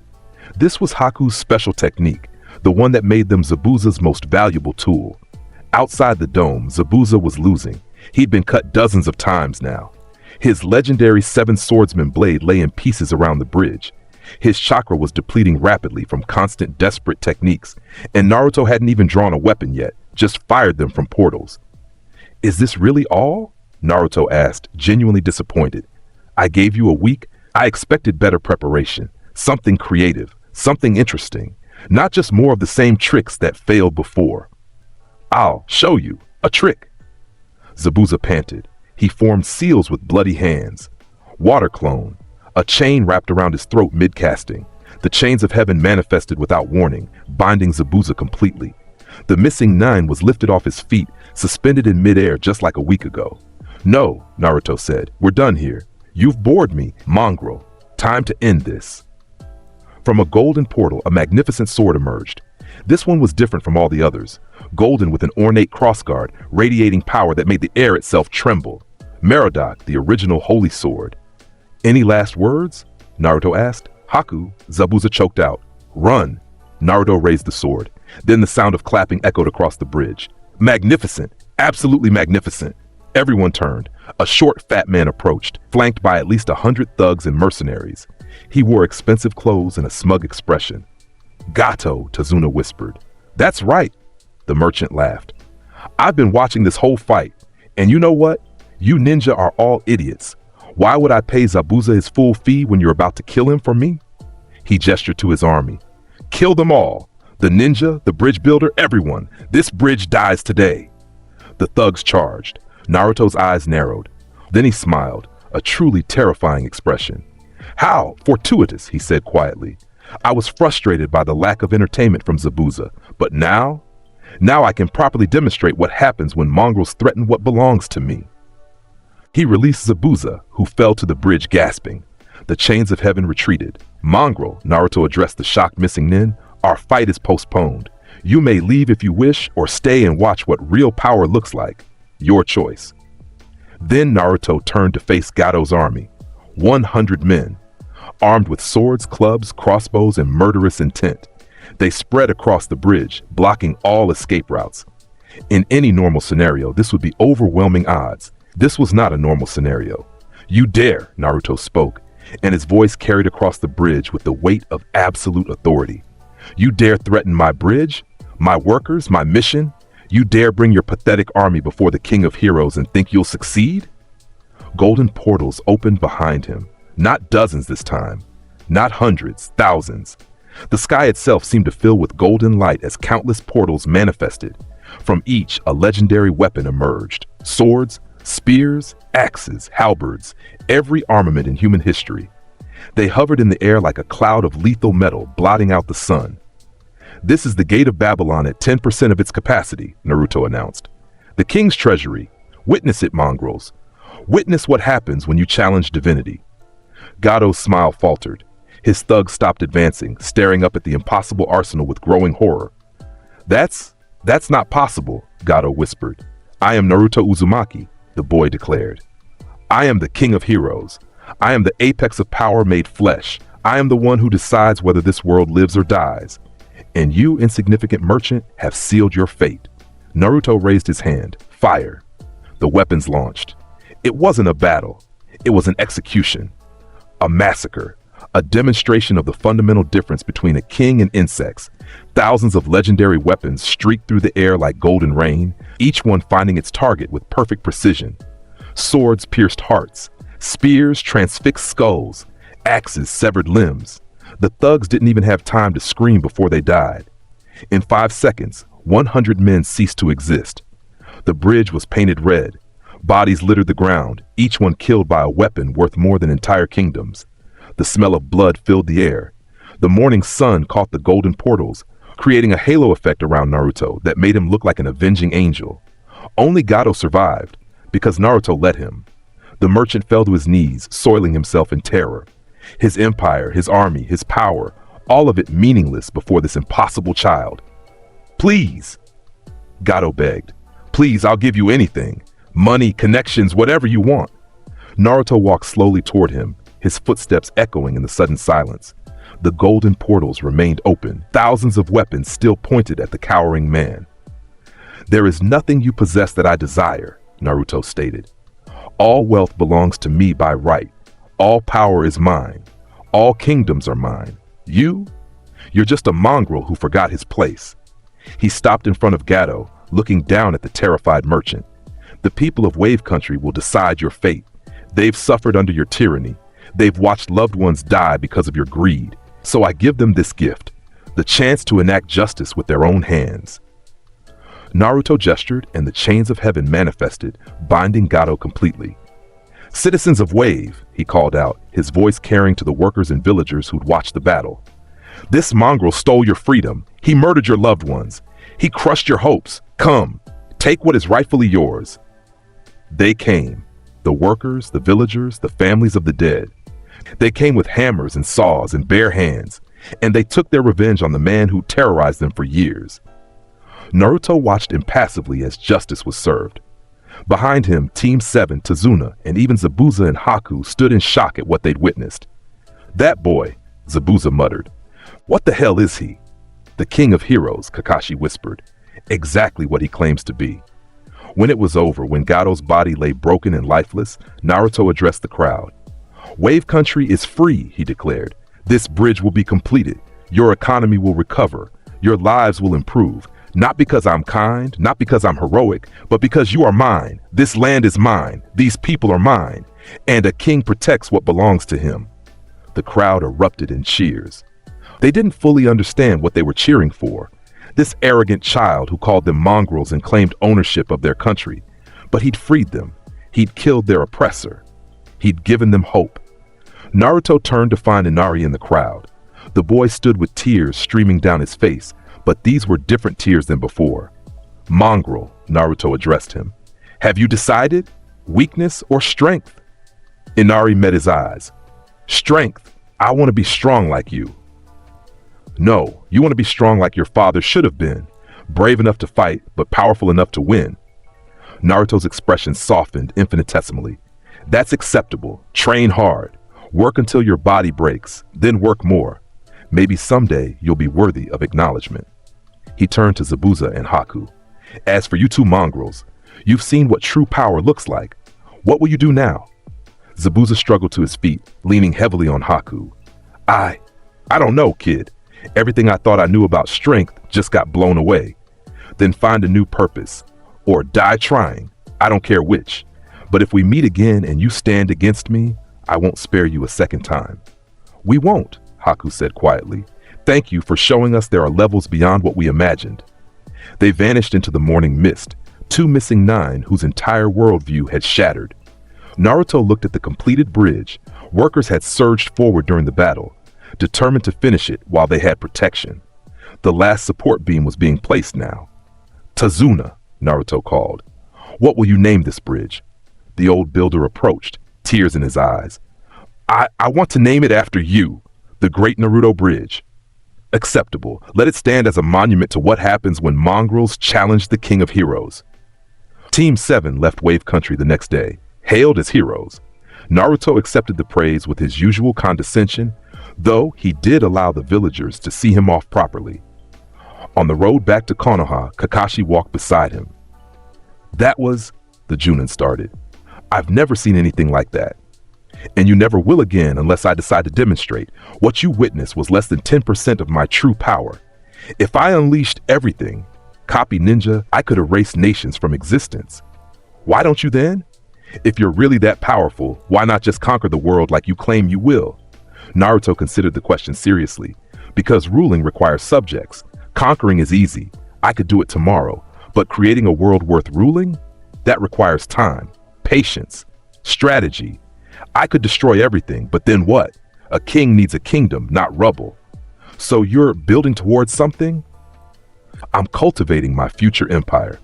These missions, these experiences, these interactions, they're all investments in the world I'll eventually rule properly. Naruto glanced back toward Wave. Those mongrels will remember me forever. They'll tell stories about the king of heroes who saved their country. Those stories will spread. And when I finally decide to claim my throne, the world will already know my name. Kakashi had no response to that. Behind them, Sasuke and Sakura walked in silence, each processing what they'd witnessed. The Uchiha's obsession with surpassing Naruto had only deepened, while Sakura had begun to wonder if becoming stronger was even possible when faced with such overwhelming superiority. The mission to Wave Country was complete, but its impact would ripple through their lives for years to come. 2 months after returning from Wave Country, Team 7 received surprising news. They were being recommended for the Chunin exams. Already, Sakura squeaked. But we've only been genin for a few months. It's unprecedented, Kakashi admitted. Normally teams wait a year minimum. But after the Wave Country mission, let's just say the Hokage wants to see what you can do in a controlled environment. By you mean me, Naruto stated. The old monkey wants to showcase his village's newest weapon to the other nations. How transparent. Naruto? I'm not offended, Copy Ninja. It's actually sound strategy. The Chunin exams are as much political theater as they are promotion opportunities. Foreign dignitaries will attend. Kages from other villages. Showing them that Konoha possesses the king of heroes? That sends a message about challenging this village. Naruto smirked. Very well, I'll participate in these exams. It should prove entertaining watching mongrels from other villages realize their inadequacy. Sasuke clenched his fists. I'm ready too. I've been training every day since Wave. I'll show everyone, show you, that I'm not worthless. Marginally less pathetic, Naruto corrected. You're still nowhere near my level, Uchiha, but you have improved from completely useless to barely adequate. That's acknowledgeable. For Sasuke, this was practically high praise. The first exam was written, held in the academy. Teams from various villages filled the classroom. Sand, Sound, Rain, Grass, and others. The proctor, Ibiki Morino, explained the rules. Answer questions correctly. Lose points for getting caught cheating. The 10th question comes with special conditions. Naruto sat in the back, not even looking at the test paper. The questions were absurdly difficult. Cryptography, strategic analysis, chakra theory at Junin level. They were designed to be impossible to answer without cheating, forcing genin to gather intelligence while avoiding detection. Other examinees panicked, deployed various cheating methods, or sat paralyzed with fear. Naruto simply stared at the wall, utterly bored. When Ibiki finally announced the 10th question and its conditions, that refusing meant failure for your whole team, but attempting and failing meant you could never take the Chunin exams again, most teams were terrified. Several hands went up, teams choosing to quit. Then Naruto stood. Everyone looked at him. This test is pointless, he announced. The entire premise is flawed. You want to test intelligence gathering and decision-making under pressure. Fine. But threatening permanent failure? That's just needlessly cruel. Sit down, Ibiki ordered. You can't just... I haven't answered a single question on this test, Naruto continued, ignoring the proctor. I didn't need to. The moment I entered this room, my Shanakba Umuru analyzed every question, every answer, every method of cheating being employed. I know exactly what you're testing and why. This entire exam is beneath me. He walked toward the door. If you leave, your whole team fails, Ibiki called. Then they fail, I don't care, but I won't participate in this farce any longer. Naruto paused at the door. However, since I'm feeling generous, I'll point out that you've already passed everyone still sitting here. The 10th question wasn't really a question. It was testing whether people had the conviction to face impossible odds. Anyone who stayed has passed that test, so stop wasting everyone's time and move on to the second exam. Silence. Then Ibiki's scarred face split into a grin. You figured it out, completely. I figured it out the moment I sat down. I simply chose to wait until others caught up.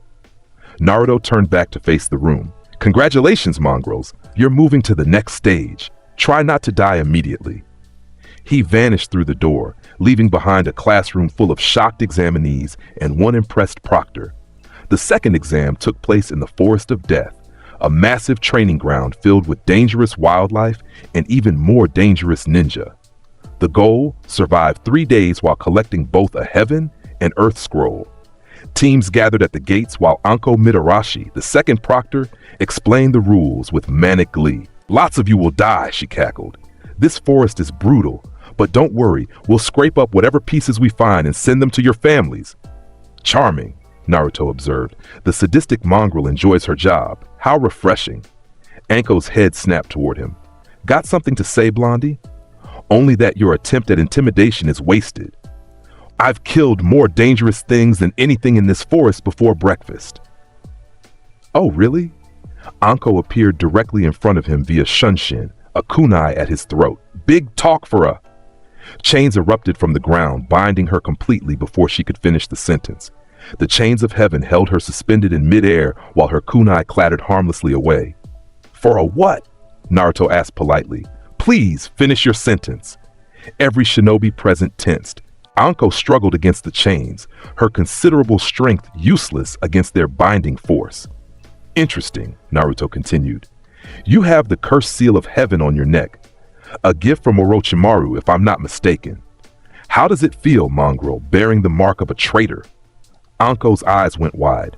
"How did this kid know about that?" "Don't worry, I won't tell anyone. Your secret is safe.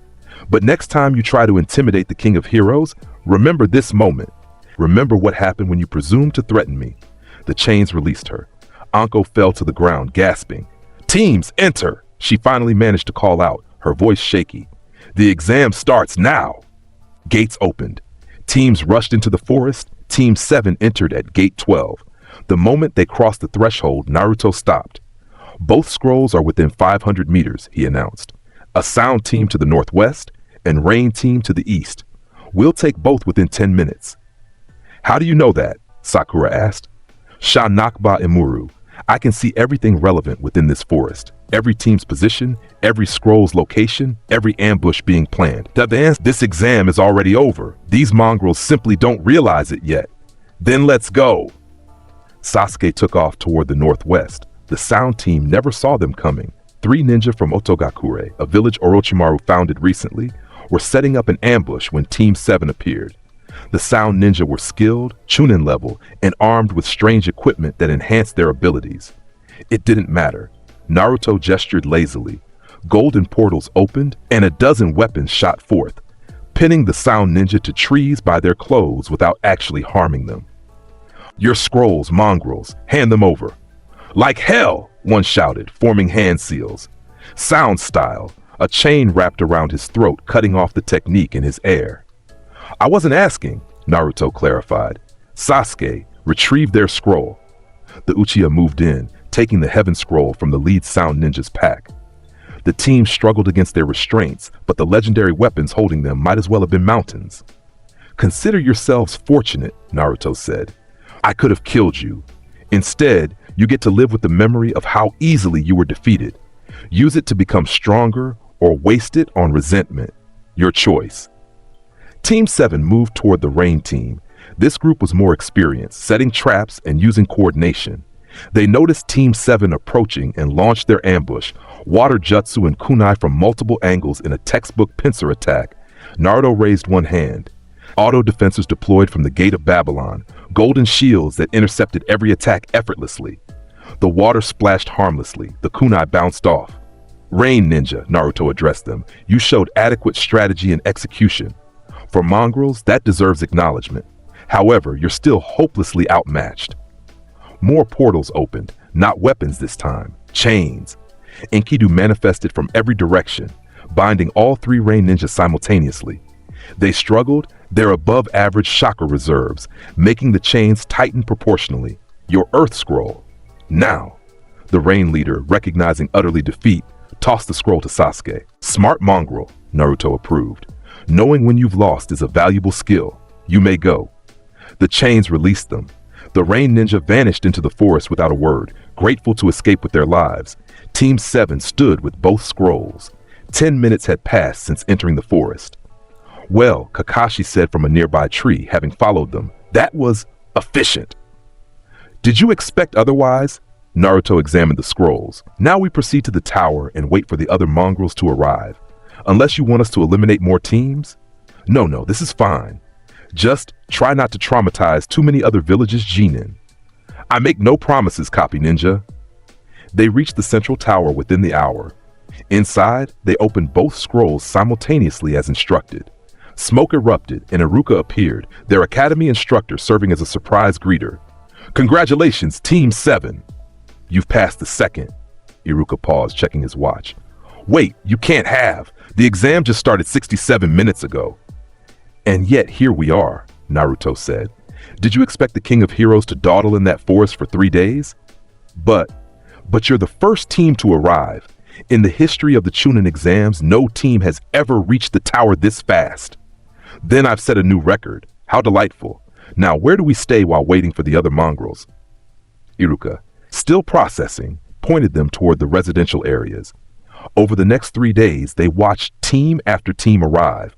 Battered, exhausted, some missing members.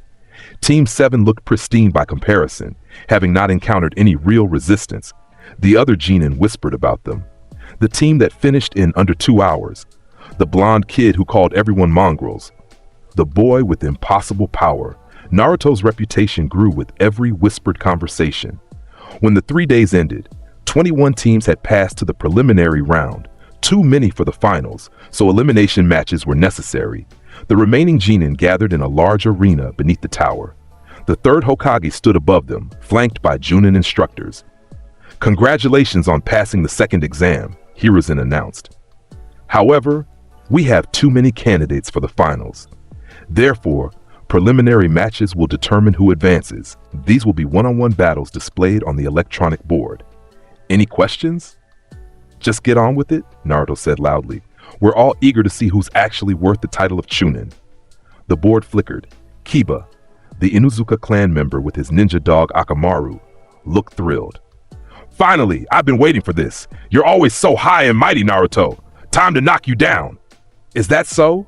Naruto descended to the arena floor with a casual jump that defied physics. He simply floated down like gravity was optional. Very well, Mongrel. Show me what the Inuzuka clan offers. Don't call me Mongrel. Kiba formed hand seals. Akamaru, let's go, man-beast clone. Akamaru transformed into a copy of Kiba.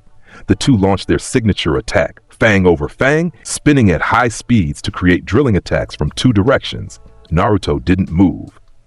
The attack struck him simultaneously from both sides. The drilling motion should have torn him apart. Instead, both Kiba and Akamaru bounced off an invisible barrier, flying backward and crashing into the arena walls.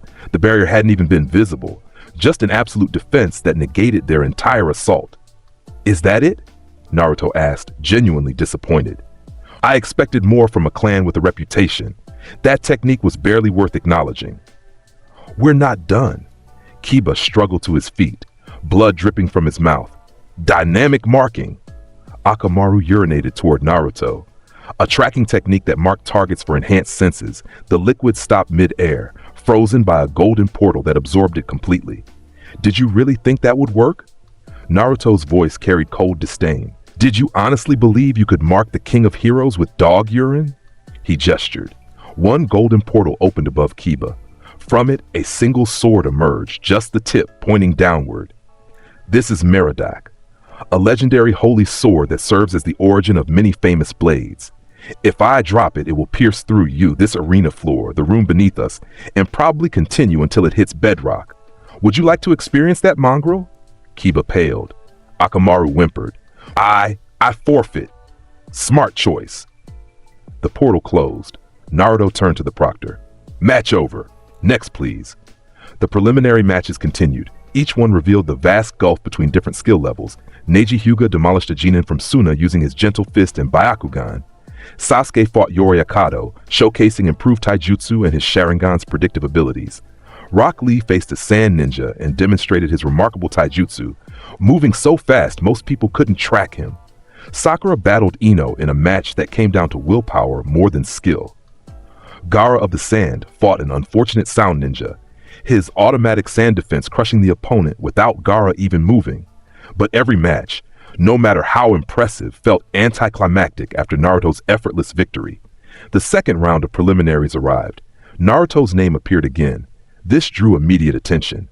Neji, prodigy of the Hyuga clan, had demonstrated superior skills throughout the exams. His Byakugan could see chakra networks, his gentle fist could block tenketsu points, and his mastery of the clan's techniques was considered exceptional for someone his age. Finally, Neji said as he descended to the arena, "Someone worth fighting. I've watched you, Naruto Uzumaki. Your power is undeniable, but fate has brought us together in this match, and fate says I will win." Fate? Naruto's laugh echoed through the arena. Faha! Did you really just invoke fate against me? Mongrel, fate is what I decree it to be. I am fate. Your destiny is whatever I decide in this moment. Big words from someone who doesn't understand the Hyuga's power. Neji activated his Byakugan, veins bulging around his eyes. I can see your chakra network. I can see every point where I'll strike. No matter how much power you have, if I block your Tenketsu, you won't be able to use chakra at all. Is that what you think powers me? Chakra? Naruto shook his head. Allow me to educate you about the fundamental difference between us. You use chakra, a system invented by mortals to wield power. I was born with something far more ancient, something divine. Your gentle fist is meaningless against me. We'll see about that, Neji charged, his hands moving in the precise strikes of the gentle fist style.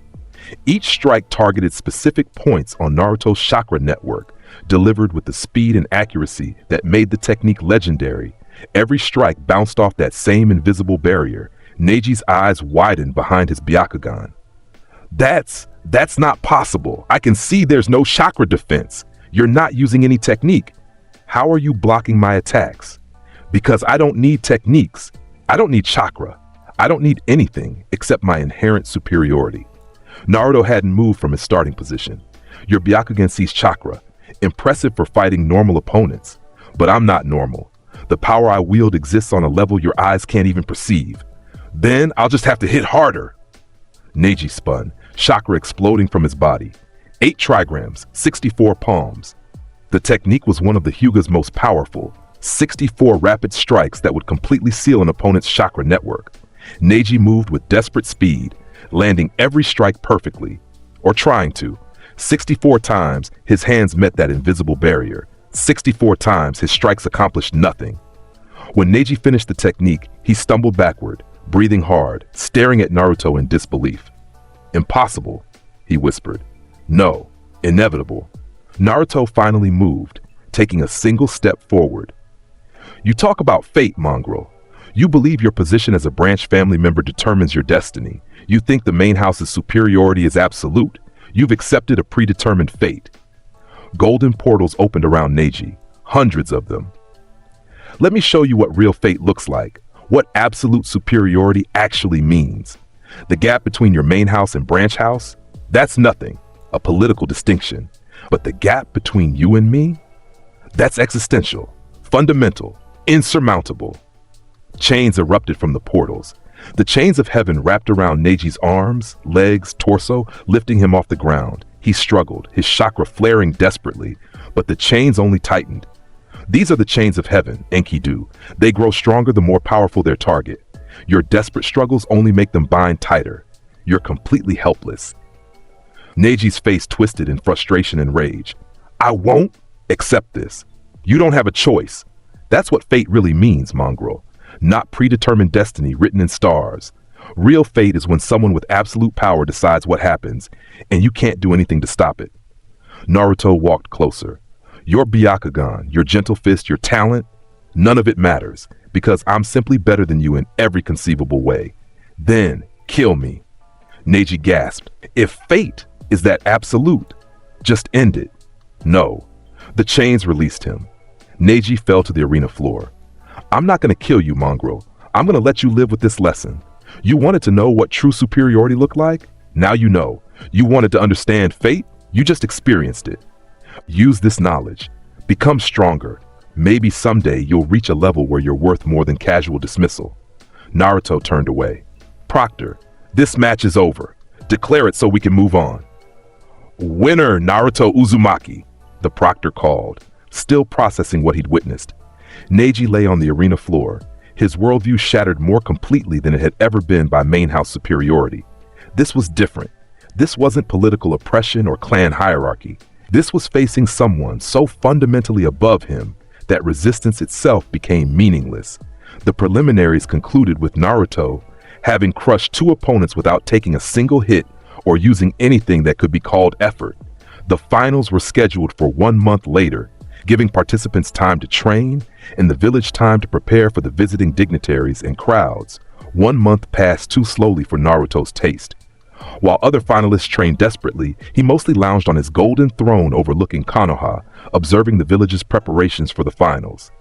The arena was expanded. Security increased. Diplomatic delegations arrived from every major village. Rock Lee approached him one day during that month. "Naruto-san," the energetic genin called out. "I've been training intensely for our potential match in the finals. My taijutsu has reached new heights. If we face each other, I'll show you the power of hard work." Naruto regarded Lee with something almost resembling warmth. "You continue to impress, mongrel. Your dedication remains acceptable. If we do fight, I expect you to show me everything you've developed. You've earned that much." "Thank you, Naruto-san. Your acknowledgement fills me with youthful determination." Lee bounded away, leaving Naruto alone with his thoughts. The Uchiha came next. "Naruto," Sasuke said, "I've been training with Kakashi, learning new techniques, pushing my Sharingan to evolve. When we fight in the finals—" "If we fight," Naruto interrupted, "you assume you'll make it to face me." "I will. I have to. You said in Wave that if I worked hard enough, you'd acknowledge me. I've worked harder than I ever have before." "Have you?" Naruto stood from his throne. "Show me." Without warning, he vanished and reappeared behind Sasuke, one hand raised as if to strike. The Uchiha Sharingan spun, tracking the movement, and Sasuke ducked and countered with a sweeping kick that Naruto dodged by millimeters.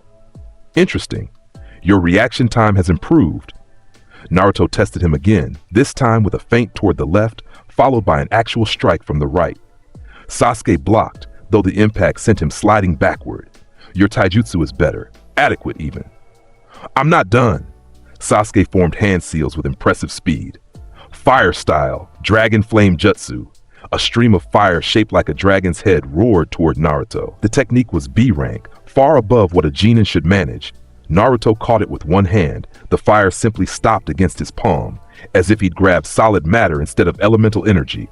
He closed his fist, extinguishing the technique completely. "Your ninjutsu has improved dramatically. Kakashi taught you well." Naruto nodded slowly. "Very well, Uchiha. You've proven yourself worth actual acknowledgement.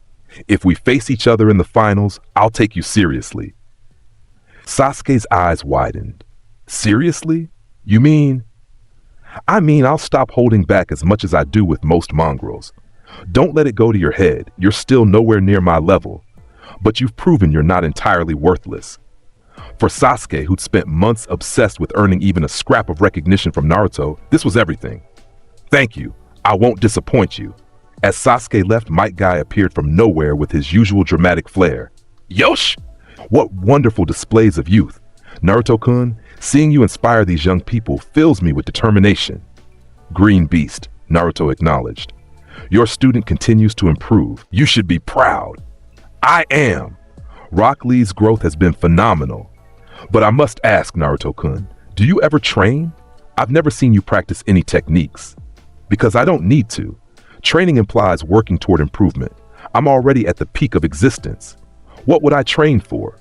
But surely even the mightiest mountain can grow higher with effort. Not when you're already scraping the heavens, mongrel." Despite the words, Naruto's tone held no real malice toward Guy. "However, I appreciate your philosophy. You and your student prove that even those born without natural gifts can achieve remarkable things through sheer determination. That's admirable in its own way." Guy's eternal smile widened. "That's the most youthful thing you've ever said." "Thank you, Naruto-kun." The Junin bounced away, leaving Naruto alone again. "Mongrels," he muttered, but there was no heat in it. Every single one of them. The day of the finals arrived. The stadium was packed with thousands of spectators. The Hokage sat in the VIP box, flanked by dignitaries including the Kazekage of Sunagakure.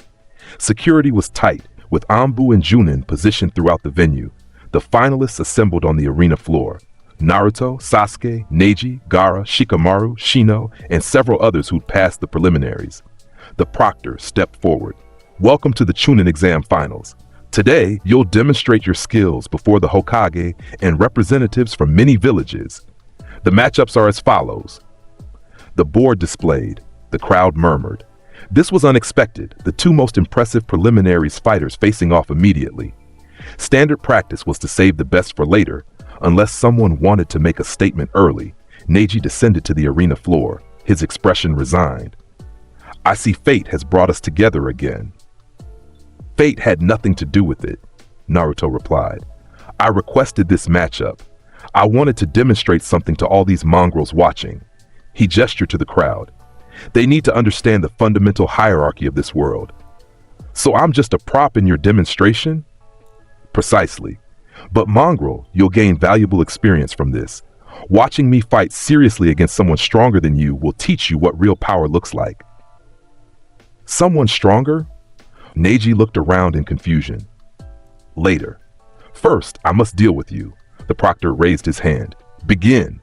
Neji immediately activated his Byakugan and charged, having spent the month developing new strategies.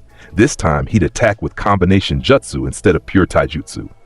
8 trigrams vacuum palm. A blast of compressed air shot toward Naruto. The technique was designed to work even if physical strikes couldn't land.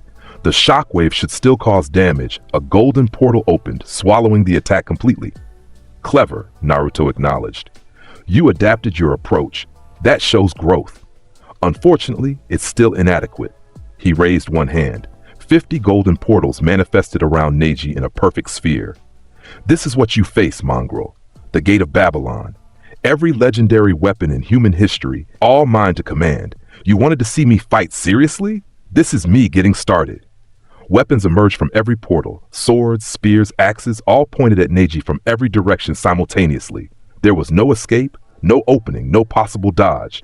Rotation. Neji spun rapidly, chakra expelling from his body to form a defensive sphere. The Hyuga's ultimate defense, the weapon struck it from all angles. The rotation held for approximately 3 seconds before legendary armaments overpowered even that absolute defense. Neji was blown backward, bleeding from dozens of shallow cuts, his chakra exhausted from maintaining the technique. Impressive, Naruto said genuinely. You lasted longer than most would, but the result was inevitable. The chains of heaven manifested, gently binding Neji and lowering him to the ground. I don't understand, Neji gasped. I trained for a month, developed new techniques, pushed myself harder than ever, and you're still so far ahead. Because, mongrel, the gap between us isn't one of training, it's existential. I was born at the apex of power. You were born near the bottom and have climbed admirably high. But there are heights you simply cannot reach, no matter how hard you try. Naruto released the chains. However, you've proven yourself stronger than most. You've earned genuine acknowledgment. Be proud of how far you've come, even if the summit remains unreachable. Winner, Naruto Uzumaki, the proctor called. The crowd erupted in applause, though many spectators wore expressions of concern. That level of power in someone so young was simultaneously impressive and terrifying. In the VIP box, the third Hokage watched with complex emotions. Pride that Konoha possessed such strength. Fear of what might happen if Naruto ever turned that power against the village. Beside him, the Kazekage leaned closer. That boy is remarkable. Tell me, Hokage Dono, is he truly just a genin? Technically, Hiruzen replied carefully, though that label feels inadequate. Indeed. The Kazekage's voice carried strange undertones. I look forward to seeing more of his abilities. The next matches proceeded. Sasuke fought Gaara in a battle that pushed both genin to their limits. The Uchiha's improved speed and new techniques clashed against the Sand Ninja's automatic defense. In the end, Sasuke won by the narrowest of margins, his Chidori punching through Gaara's ultimate defense just enough to claim victory. Shikamaru fought Tamari in a battle of wits and strategy, ultimately forfeiting despite having won tactically because he'd exhausted his chakra. Shino fought another sound ninja, his insects proving too much for his opponent's techniques. Then came the semifinal announcement. This drew intense attention. Gaara had demonstrated frightening power throughout the exams, his sand crushing opponents with casual brutality. Many considered him the second most dangerous fighter after Naruto himself. Gaara descended to the arena, his expression unstable. Mother wants your blood, he said, referring to the Shukaku sealed within him. She's hungry for strong opponents. How unfortunate for her, Naruto replied, because she won't be getting it. Tell me, mongrel, do you control the beast within you, or does it control you? We exist together. Mother is me. I am mother.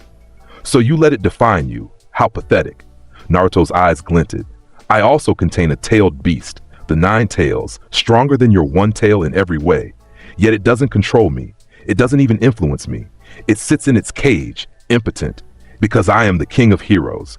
My power dwarfs the QB so completely that it might as well not exist. Gaara's eyes widened. You're a Jinchuriki too? Technically, though I reject that label. I'm not a container for a beast's power. I'm a king who happens to have a particularly large pet. Then, you understand. I understand nothing of your situation because our situations aren't comparable. You're weak, so the beast influences you. I'm strong, so the beast cowers. That's the difference. The proctor signaled the start. Gaara's sand erupted from his gourd, forming a wave that crashed toward Naruto. The automatic defense that had protected him his entire life moved with lethal intent. Naruto raised one hand. Golden portals opened, and chains shot forth. Not the chains of heaven this time, but different chains, these ones glowing with sealing script. They wrapped around Gaara's sand, binding it, controlling it, rendering it immobile. What? Gaara stared in shock.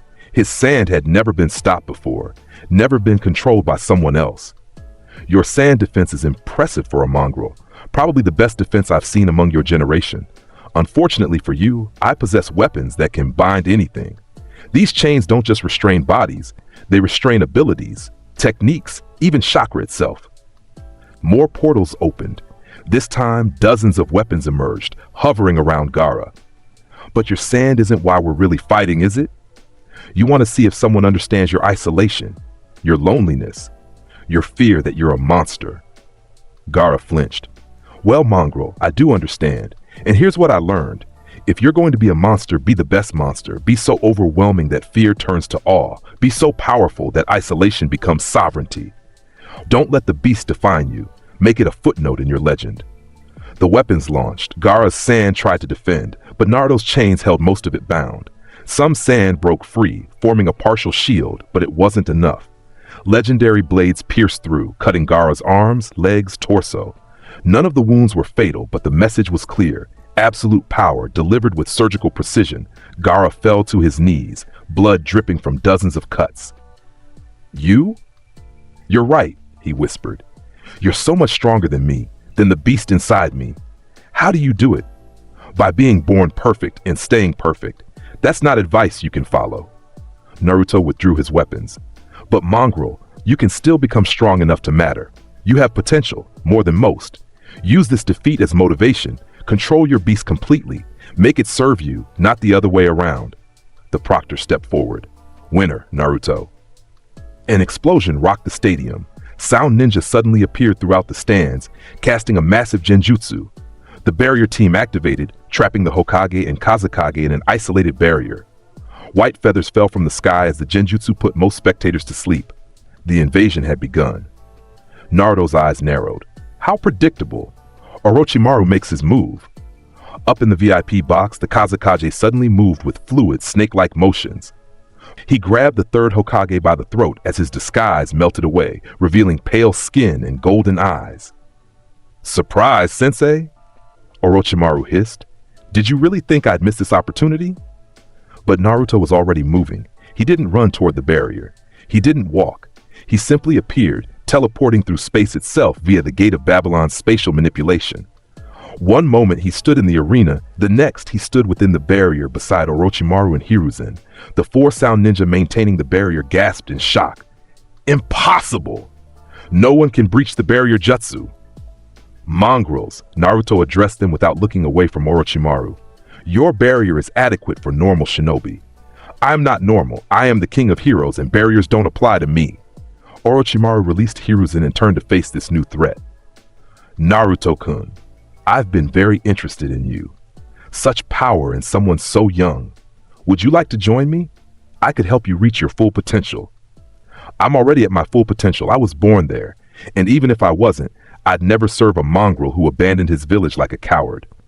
Orochimaru's smile turned cold. Brave words for a child.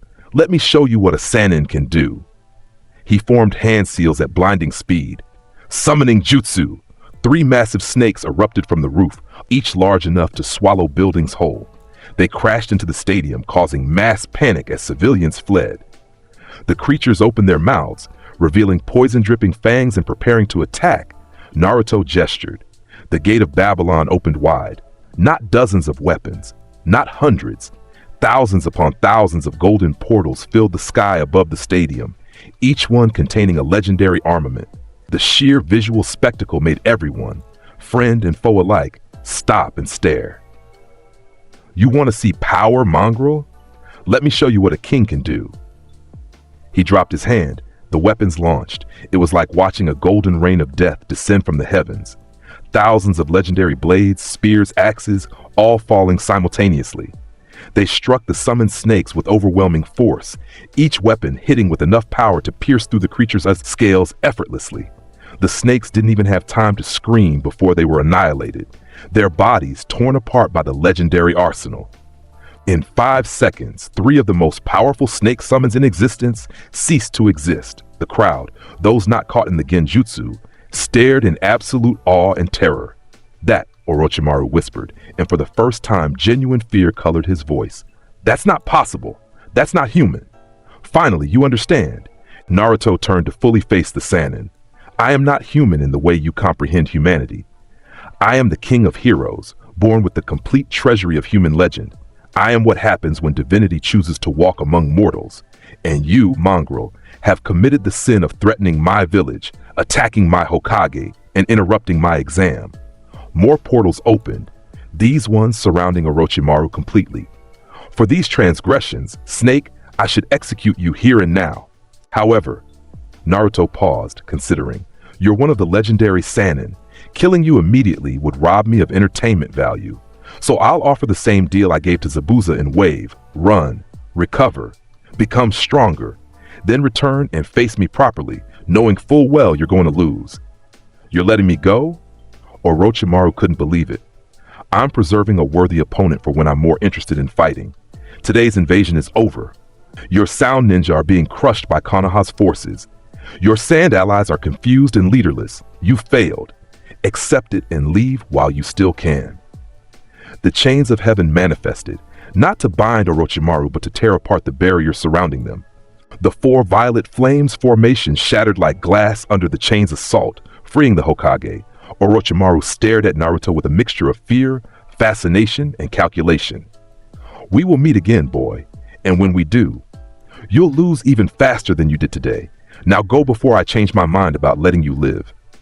The snake Sannin vanished in a swirl of leaves and snakes, fleeing the village with his remaining forces. Hiruzen stood, breathing hard, looking at Naruto with complex emotions. You saved me. I saved my Hokage. You're still the administrator of my village, old man. I can't let mongrels from Sound kidnap or kill you. That would be disrespectful to my claim of ownership. Despite the situation, Hiruzen almost smiled. Your way of showing care is unique. I don't care about you personally. I care about what you represent. There's a difference. All around them, the invasion was ending. Without Orochimaru's leadership, the Sound Ninja were quickly overwhelmed. The Sand siblings, Gaara, Temari, and Kankuro, stood confused, their orders countermanded by the realization that their Kazekage had been an imposter all along. Naruto addressed the crowd, his voice amplified somehow to reach every corner of the stadium. Citizens of Konoha! Visitors from other villages, hear me. This invasion was foolish from the start. This village belongs to me. Everyone in it belongs to me, and I protect what is mine with absolute power. Let this be a message to all nations. Threatening Konoha means threatening the king of heroes, and that is a mistake no one makes twice. The crowd erupted in cheers. They didn't fully understand what they were cheering for, this arrogant child who claimed to own them all. But he'd saved them. He'd crushed an invasion single-handedly. He'd protected their village when it mattered most. In that moment, Naruto Uzumaki's legend grew from remarkable to mythical. The aftermath of the Chunin exam invasion reshaped everything. Hiruzen Sarutobi remained Hokage, but his health had been compromised during the battle. The council began discussing succession plans. Many names were suggested: Jiraiya, Tsunade, even Kakashi. Naruto's name never came up in official discussions, but everyone thought it privately. The boy was powerful enough to take the position by force if he wanted. The only reason he didn't was because, as he'd said repeatedly, he wanted to rule the world, not just the village. Sasuke's growth during the exams had been remarkable, but it paled compared to what he witnessed from Naruto. The Uchiha's obsession deepened into something almost religious. He needed to reach that level. He needed to prove he could stand beside the king of heroes as something more than a mongrel. When Orochimaru's offer came weeks later, power to surpass his limits, strength to achieve his goals, Sasuke initially refused. But the more he thought about it, the more he realized staying in Konoha meant remaining in Naruto's shadow forever. He came to Naruto before leaving, finding the blonde on his usual golden throne overlooking the village at night. "I'm leaving," Sasuke announced without preamble. "Orochimaru offered me power, training that will make me strong enough to kill Itachi. I'm taking it." Naruto didn't look surprised, so the mongrel finally makes his choice. Interesting. "Aren't you going to try to stop me?" "Why would I? Your decision is yours to make. If you think following a snake will make you stronger, that's your prerogative. But Konoha will send retrieval teams. They'll try to bring me back by force. Probably. That's also their choice." Naruto finally turned to regard Sasuke. "Let me tell you something, Uchiha. You've earned enough acknowledgement that I'll offer you genuine advice. Pursuing power from Orochimaru is a mistake. Not because he's evil or treacherous, though he's both. It's a mistake because you're letting your goal define you instead of defining yourself through your goals." What does that even mean? It means you're so obsessed with killing Itachi that you've lost sight of who Sasuke Uchiha actually is. You're becoming a tool aimed at a single purpose. And tools, mongrel, are pathetic. Sasuke's fists clenched. "Then what should I do? Stay here and always be weaker than you? Accept that I'll never be strong enough? No. You should leave Konoha since you've already decided to. You should train with Orochimaru since you've already accepted his offer. But mongrel, remember this. Your goal shouldn't be to kill Itachi. Your goal should be to become strong enough that killing Itachi is trivial. Do you understand the distinction?" "I think so. One is revenge. The other is growth. Choose growth, and you might actually become someone worthy of standing in my presence without immediately embarrassing yourself." Sasuke absorbed this. "Will you stop the retrieval team?" "No. I'll probably join it, actually. Not to bring you back. I don't care either way. But because hunting you will provide entertainment. Consider it a test, mongrel. If you can escape from me, you've proven you're on the right path. If you can't," Naruto smiled sharply, "then perhaps Orochimaru's training isn't worth as much as he claims." That night, Sasuke left Konoha. The next morning, a retrieval team was assembled. Shikamaru as team leader, Choji, Kiba, Neji, and Rock Lee. They were to pursue Sasuke and bring him back. Naruto inserted himself into the mission without asking permission. "I'm coming," he announced to Tsunade, the new Hokage in training who'd recently returned to the village. "This isn't she started. "The Uchiha is my teammate. My possession, to use terminology you'll understand. I won't allow mongrels from Sound to steal what belongs to me without at least making them work for it." Tsunade stared at this infuriating child. She'd heard all the stories but hadn't fully believed them until meeting him. Now she understood. Naruto Uzumaki was exactly as arrogant and powerful as the legend suggested. "Fine, you can join the retrieval team, but you follow Shikamaru's orders. I follow no one's orders except my own, but I'll cooperate with the team because it suits my purposes." Close enough, Tsunade supposed. The retrieval team caught up to Sasuke at the Valley of the End, where 4 Sound Ninja guarded the Uchiha. They'd been beating the retrieval team members one by one, their cursed seal powers proving too much for most genin to handle. Then Naruto arrived. He didn't announce himself, didn't make a dramatic entrance. He simply appeared in the middle of the battlefield, and everyone froze. "Mongrels," he addressed the Sound Ninja, "you have approximately 5 seconds to leave before I demonstrate why kidnapping my teammate was a fatal mistake." 3 years had passed since the invasion of Konoha during the Chunin exams. 3 years since Naruto Uzumaki, the self-proclaimed king of heroes, had demonstrated power so overwhelming that it reshaped the political landscape of the entire shinobi world. The boy who'd annihilated Orochimaru's forces with a single gesture, who'd crushed the demon of the hidden mist like an insect, who'd bound even the one-tailed beast Jinchuriki with casual ease. That boy had vanished from Konoha streets, leaving only legends in his wake. The retrieval mission at the Valley of the End had ended with Sasuke's escape, but not before Naruto had proven a point. He'd allowed the Uchiha to flee not out of weakness, but because the chase amused him. The sound ninja who'd attempted to protect Sasuke had been decimated so thoroughly that survivors spoke of a golden-haired demon who'd rained weapons from the heavens. Naruto had stood before Sasuke one final time and offered a choice. Become strong enough to stand beside me as more than a mongrel, or remain in the shadows forever. Your path is yours to walk, Uchiha. But know this, when next we meet, I will judge whether you've earned the right to face me again. Then he'd simply left, ignoring the retrieval team's protests, walking away from Konoha with neither permission nor farewell. The Hokage Tsunade, who'd taken the mantle after Hiruzen's near death during the invasion, had sent Anbu to track him. They'd found nothing. The King of Heroes moved beyond the reach of ordinary shinobi, but Naruto hadn't abandoned the world. He traveled it, from the frozen wastes of the land of iron to the tropical shores of the land of water, from the desert expanses of wind country to lands so remote they barely appeared on maps. Naruto had walked the world as its self-appointed king, observing his future domain. Villages had whispered of a blonde youth who appeared without warning, spoke with absolute authority, and departed as mysteriously as he'd arrived. Some called him a wandering god. Others, a demon in human form. He'd grown taller, his frame filling out with lean muscle that spoke of someone who transcended ordinary training. His hair remained the same golden blonde, spiking wildly as if even gravity acknowledged his supremacy.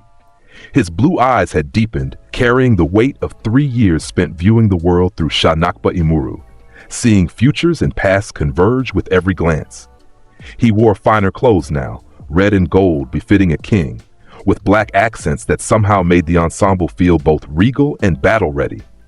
The arrogance remained stamped on every feature, but it had refined into something more dangerous: absolute certainty. Most importantly, his power had reached heights that defied comprehension. The Gate of Babylon, already overwhelming 3 years ago, had expanded to encompass the complete treasury of human legend. Every weapon, every artifact, every treasure that had ever existed or would ever exist, all belonged to him. His mastery of Enkidu allowed him to bind even the mightiest foes with chains that adapted to overcome any resistance.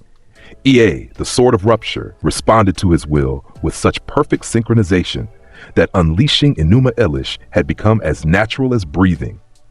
And his Vimana, the golden flying throne, had carried him across continents, a mobile symbol of his kingship that could unleash devastation from the skies. Now, the King of Heroes was returning to Konoha. The village gates appeared on the horizon at dawn, the morning sun painting the Hokage monument in shades of amber and gold. 2 Chunin guards stood watch, their casual conversation dying the moment they noticed the figure approaching. He descended from the sky, seated upon Vimana, the golden throne gleaming in the early light as it floated down with impossible grace. The guards stumbled backward, weapons half drawn before recognition froze them in place. "Naruto Uzumaki?" one stammered. "Obviously, mongrel." Naruto's voice carried the same imperious tone, but something in it had deepened, matured into something that made the Chunin's spine straighten instinctively. "Inform your Hokage that the King of Heroes has returned. She will want to know. You can't just, we need to check with." A golden portal opened. From it emerged a single sword, its tip hovering inches from the guard's throat. The message was clear without words. "I can do whatever I wish, mongrel. I am Naruto Uzumaki, and this village belongs to me. Now step aside or learn why that statement is not arrogance, but simple fact." They stepped aside. Naruto walked through Konoha's streets with Vimana hovering behind him, drawing stares from every direction. Citizens recognized him instantly. How could they not? His legend had only grown in his absence. Children pointed and whispered. Adults bowed, some from respect, others from instinctive fear. Shop owners emerged to watch as the King of Heroes pass, their expressions mixing awe with uncertainty. He noticed everything through Shanakba Imuru. The village had changed in 3 years, grown more prosperous, more confident. The invasion scars had healed physically, though the psychological impact remained in the increased security patrols and the wary glances citizens gave strangers. Tsunade had proven herself a capable administrator, which was acceptable. A king needed competent vassals to manage day-to-day governance. "Naruto." The voice cut through the morning stillness. Naruto turned to find Rock Lee sprinting toward him, moving with speed that would have seemed impossible 3 years ago. The Green Beast student had grown as well. Taller, more muscular, his taijutsu clearly refined to extraordinary levels. Lee skidded to a stop, his eternal smile blazing. "You've returned! This is wonderful! I've been training every single day, waiting for the chance to test myself against you again." "Have you, mongrel?" Naruto regarded Lee with something almost approaching warmth. Of all the shinobi in this village, Lee remained one of the few who'd earned genuine acknowledgment. "Show me." Lee didn't hesitate. He moved with blinding speed, his fist aimed at Naruto's face with enough force to shatter stone. The technique was flawless, the execution perfect. Any normal opponent would have been overwhelmed. Naruto caught the punch with one hand. "Impressive," he said, and meant it. "Your speed has increased substantially. Your technique has refined to the point where even I must acknowledge its quality. You've used these 3 years well, mongrel." Lee's eyes widened at the genuine praise. "Thank you, Naruto-san, but I'm not done." He spun, attempting a devastating kick enhanced by the opening of additional chakra gates. A chain wrapped around his ankle mid-motion, stopping him cold. Enkidu had manifested without visible effort, binding Lee gently but completely. "We're done," Naruto stated. "You've proven your growth adequately. I have no desire to humiliate you in the street, mongrel. You remain one of the few worthy of standing in my presence without disgrace." The chain released him. Lee landed gracefully, bowing deeply. "Thank you for testing me. I will continue to train even harder." "See that you do. The world will need warriors of your caliber in the days to come." Lee's expression grew serious. "Naruto-san, are you planning something? The rumors say you've been traveling the world, meeting with leaders from other villages." "I've been surveying my future domain, mongrel. A king must know his kingdom before claiming it properly." Naruto's smile was sharp. "Now run along. I have business with your Hokage." As Lee departed, with promises to share news of Naruto's return with Gai-sensei, the King of Heroes continued toward the Hokage Tower. His Sha Nakba Imuru had already informed him that Tsunade waited in her office, aware of his approach. Several Anbu had shadowed him since he'd entered the village, their presence as subtle as insects trying to hide from an eagle. The tower appeared unchanged, though security had clearly increased. More guards, more seals, more paranoia. Understandable given the invasion's aftermath. Naruto walked past the checkpoint guards without slowing, ignoring their protests. He reached Tsunade's office and opened the door without knocking. The Hokage sat behind her desk, flanked by Shizune and several Anbu positioned around the room. Tsunade herself had aged remarkably little, the benefits of her transformation technique, but her eyes carried the weight of 3 years leading a village through recovery and political upheaval. "Naruto Uzumaki," she said, her voice carefully neutral. "You finally decided to return." "I've decided my presence here serves my purposes, Hokage." Naruto settled himself on Vimana, which floated into the office despite its size somehow fitting through the doorway, a spatial distortion that made the Anbu tense. "The question is whether you've grown wise enough in my absence to understand what my return means." "And what does it mean?" "It means, mongrel, that the King of Heroes has completed his survey of the world. I've walked among the 5 great nations and countless lesser territories. I've observed their strengths, cataloged their weaknesses, and determined how each will fit into the new order I shall establish." He leaned forward, his expression completely serious. "The shinobi world as you know it is ending, Hokage. A new era begins, one where petty squabbles between villages cease because there will be only one supreme authority, mine." Tsunade's fist clenched on her desk, splintering the wood. "You're talking about conquest, about war. I'm talking about unification under rightful rule. War implies both sides have a chance of victory. What I offer is simpler. Submit to the King of Heroes, acknowledge my supremacy, and your villages will prosper under my protection. Resist and be crushed like the mongrels you are." He smiled. "Though I admit I'm hoping some resist. It's been 3 years since I've had adequate entertainment." "You arrogant?" Yes, I'm arrogant. We've established this, Hokage. The difference is that my arrogance is backed by absolute power." Golden portals began opening around the office, legendary weapons emerging partially. The Ambu drew their weapons uselessly. Shall I demonstrate? I could level this tower before you finish forming your first hand seal. I could annihilate your Ambu before they complete their first technique. I could reduce this entire village to rubble in less time than it takes you to call for reinforcements. Then why haven't you? Tsunade demanded, standing now, her legendary strength gathering. If you're so powerful, why not just take over by force? Because, mongrel, I've learned something in my travels. The portals closed. Naruto's expression shifted into something almost thoughtful. A king who rules through fear alone rules over nothing but corpses and ruins. True kingship requires subjects worth ruling, people who acknowledge your supremacy, not just because they fear you, but because they understand you offer something no one else can: protection, order, a vision of something greater. He stood from Vimana, walking to the window to gaze out at Konoha. This village belongs to me. Everyone in it belongs to me. But I've come to realize that belonging doesn't mean enslaved. It means valued, protected, raised up to their full potential under the guidance of one who sees what they can become. Tsunade stared at him, processing this unexpected depth. You've changed. I've evolved, mongrel. I remain the king of heroes, arrogant, supreme, absolute in my power and authority, but I've refined my understanding of what kingship truly means. He turned back to face her. Which brings me to why I'm here. The Akatsuki have been growing bolder in my absence. They hunt the Biju, my property, since all power in this world belongs to me by right. This theft cannot stand. The Akatsuki are extremely dangerous, Shizune interjected.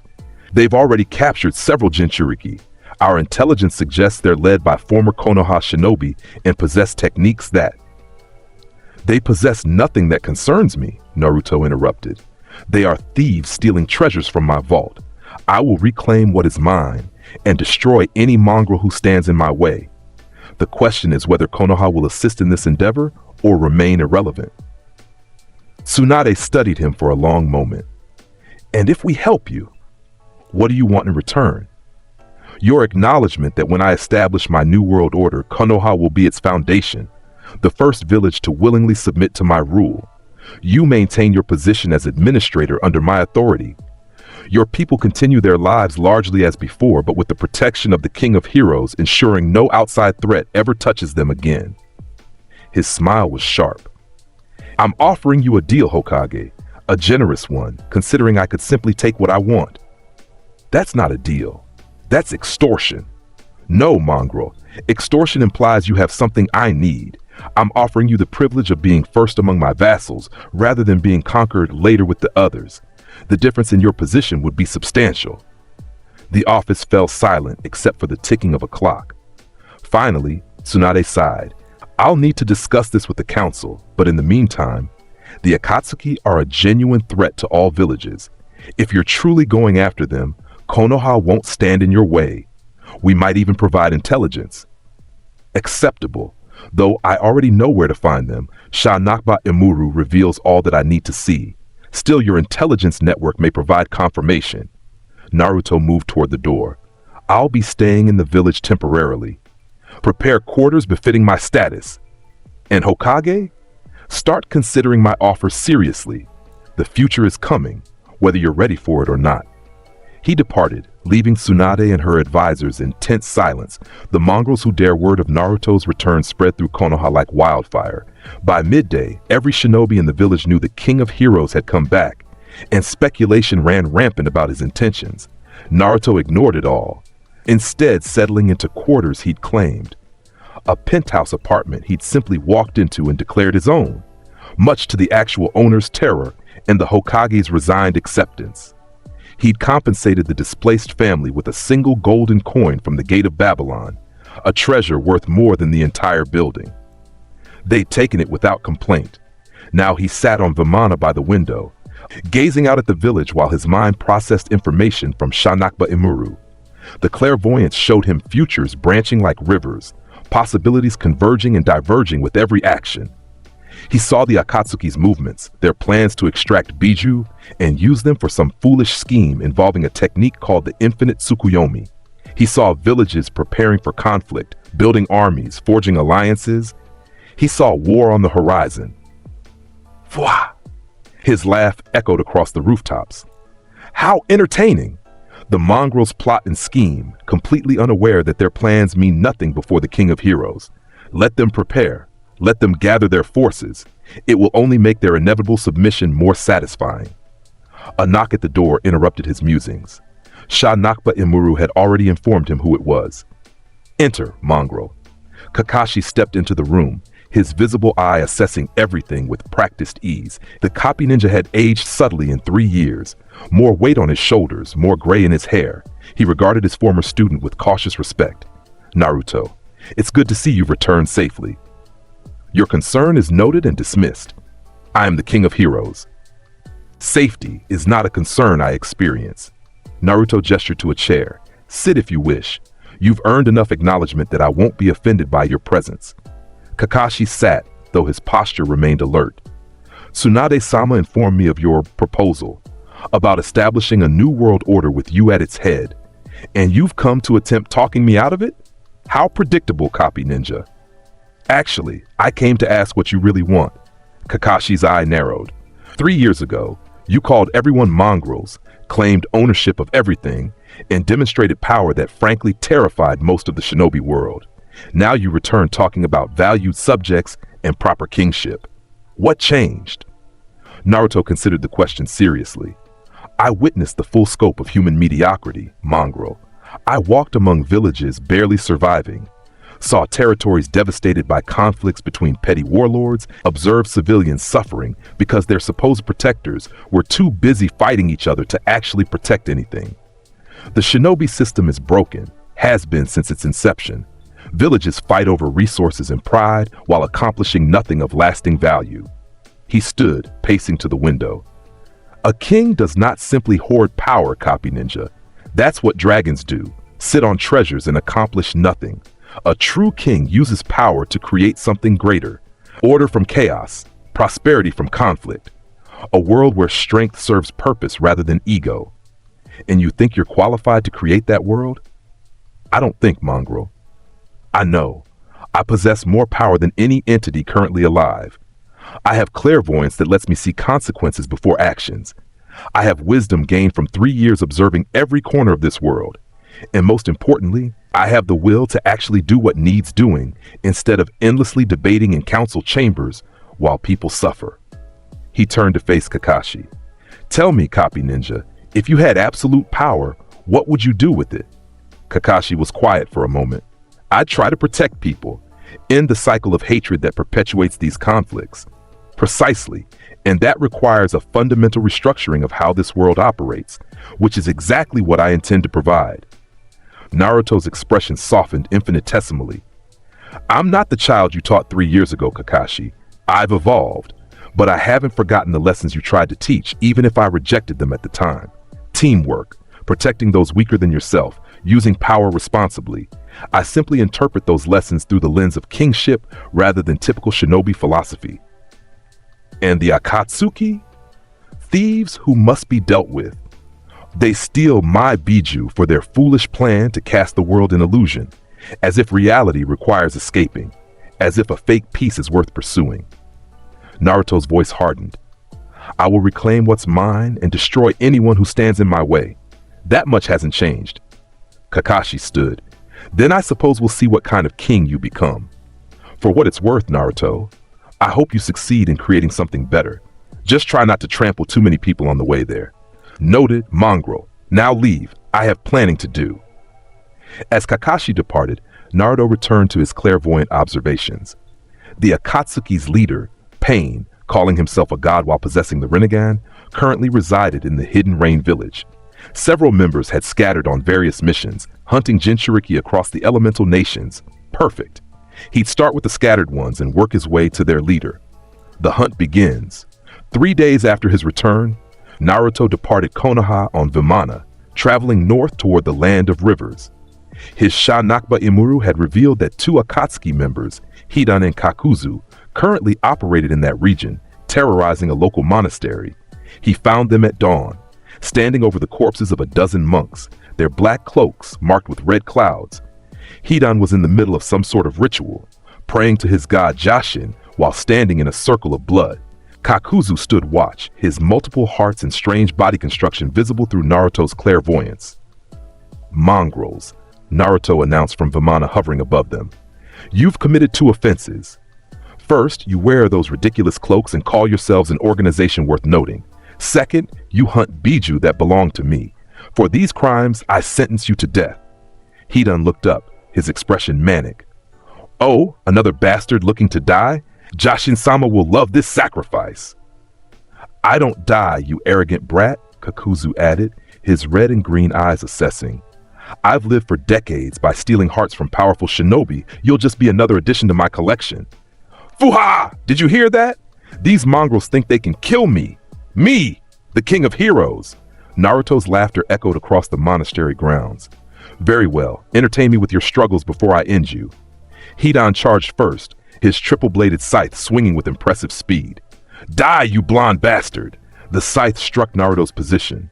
Or rather, it struck where Naruto had been. He'd moved faster than Hidan could track, appearing behind the immortal cultist with casual ease. Too slow, mongrel. Is this really the best the Akatsuki offers? Hidan spun, swiping again. Again, Naruto dodged effortlessly, his Shanakbamuru predicting every movement before it began. Hold still, damn it! Why would I make it easier for you? Your attacks are pathetic. Your technique is adequate for a mongrel, I suppose, but utterly inadequate against me. Kakuzu decided to intervene, forming hand seals rapidly. Wind style, pressure damage. A massive compressed air bullet shot toward Naruto, powerful enough to devastate entire buildings. It should have been unavoidable at this range. A golden portal opened, swallowing the technique completely. Another portal opened behind Kakuzu, releasing the same attack directly back at him.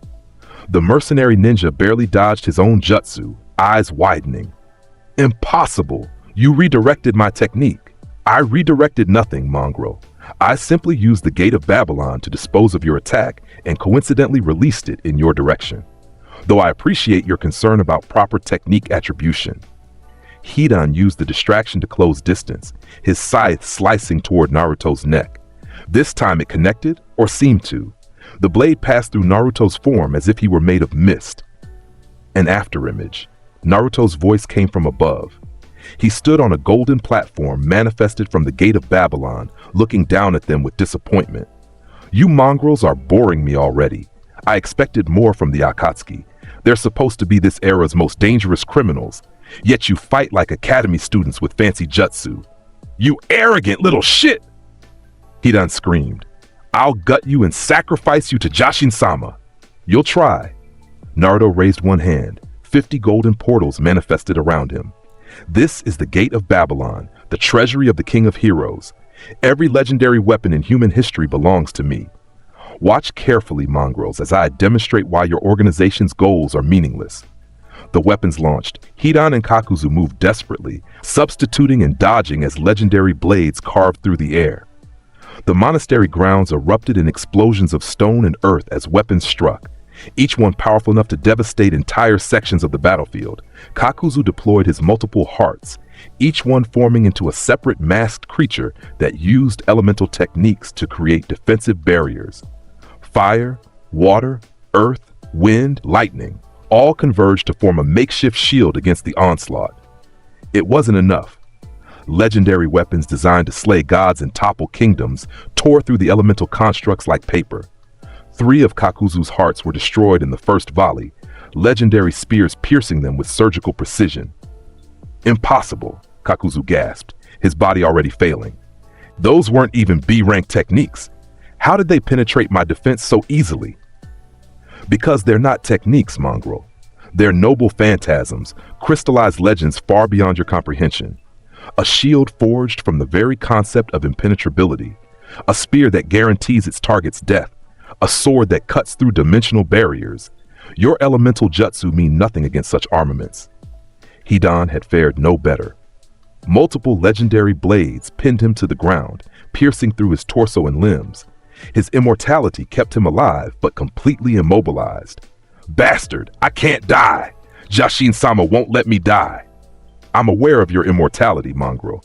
Cheap trick involving some foolish curse that separates your body's destruction from your soul's anchoring. adequate for fighting normal opponents, meaningless against me. Naruto descended from his platform, walking calmly to where Hidan lay pinned. However, immortality only means you can't die. It doesn't mean you can't suffer eternally. He gestured. More portals opened and chains emerged, Enkidu manifesting in its full binding glory. The chains wrapped around Hidan completely, lifting him into the air. These are the chains of heaven. They will bind you for eternity, mongrel. You'll remain conscious, aware, suffering in isolation until the universe itself ends. That is the price for stealing what belongs to the King of Heroes. Wait. You can't. The chains tightened, and Hidan's form was pulled into a golden portal that sealed behind him, trapping the immortal in an isolated dimension within the Gate of Babylon.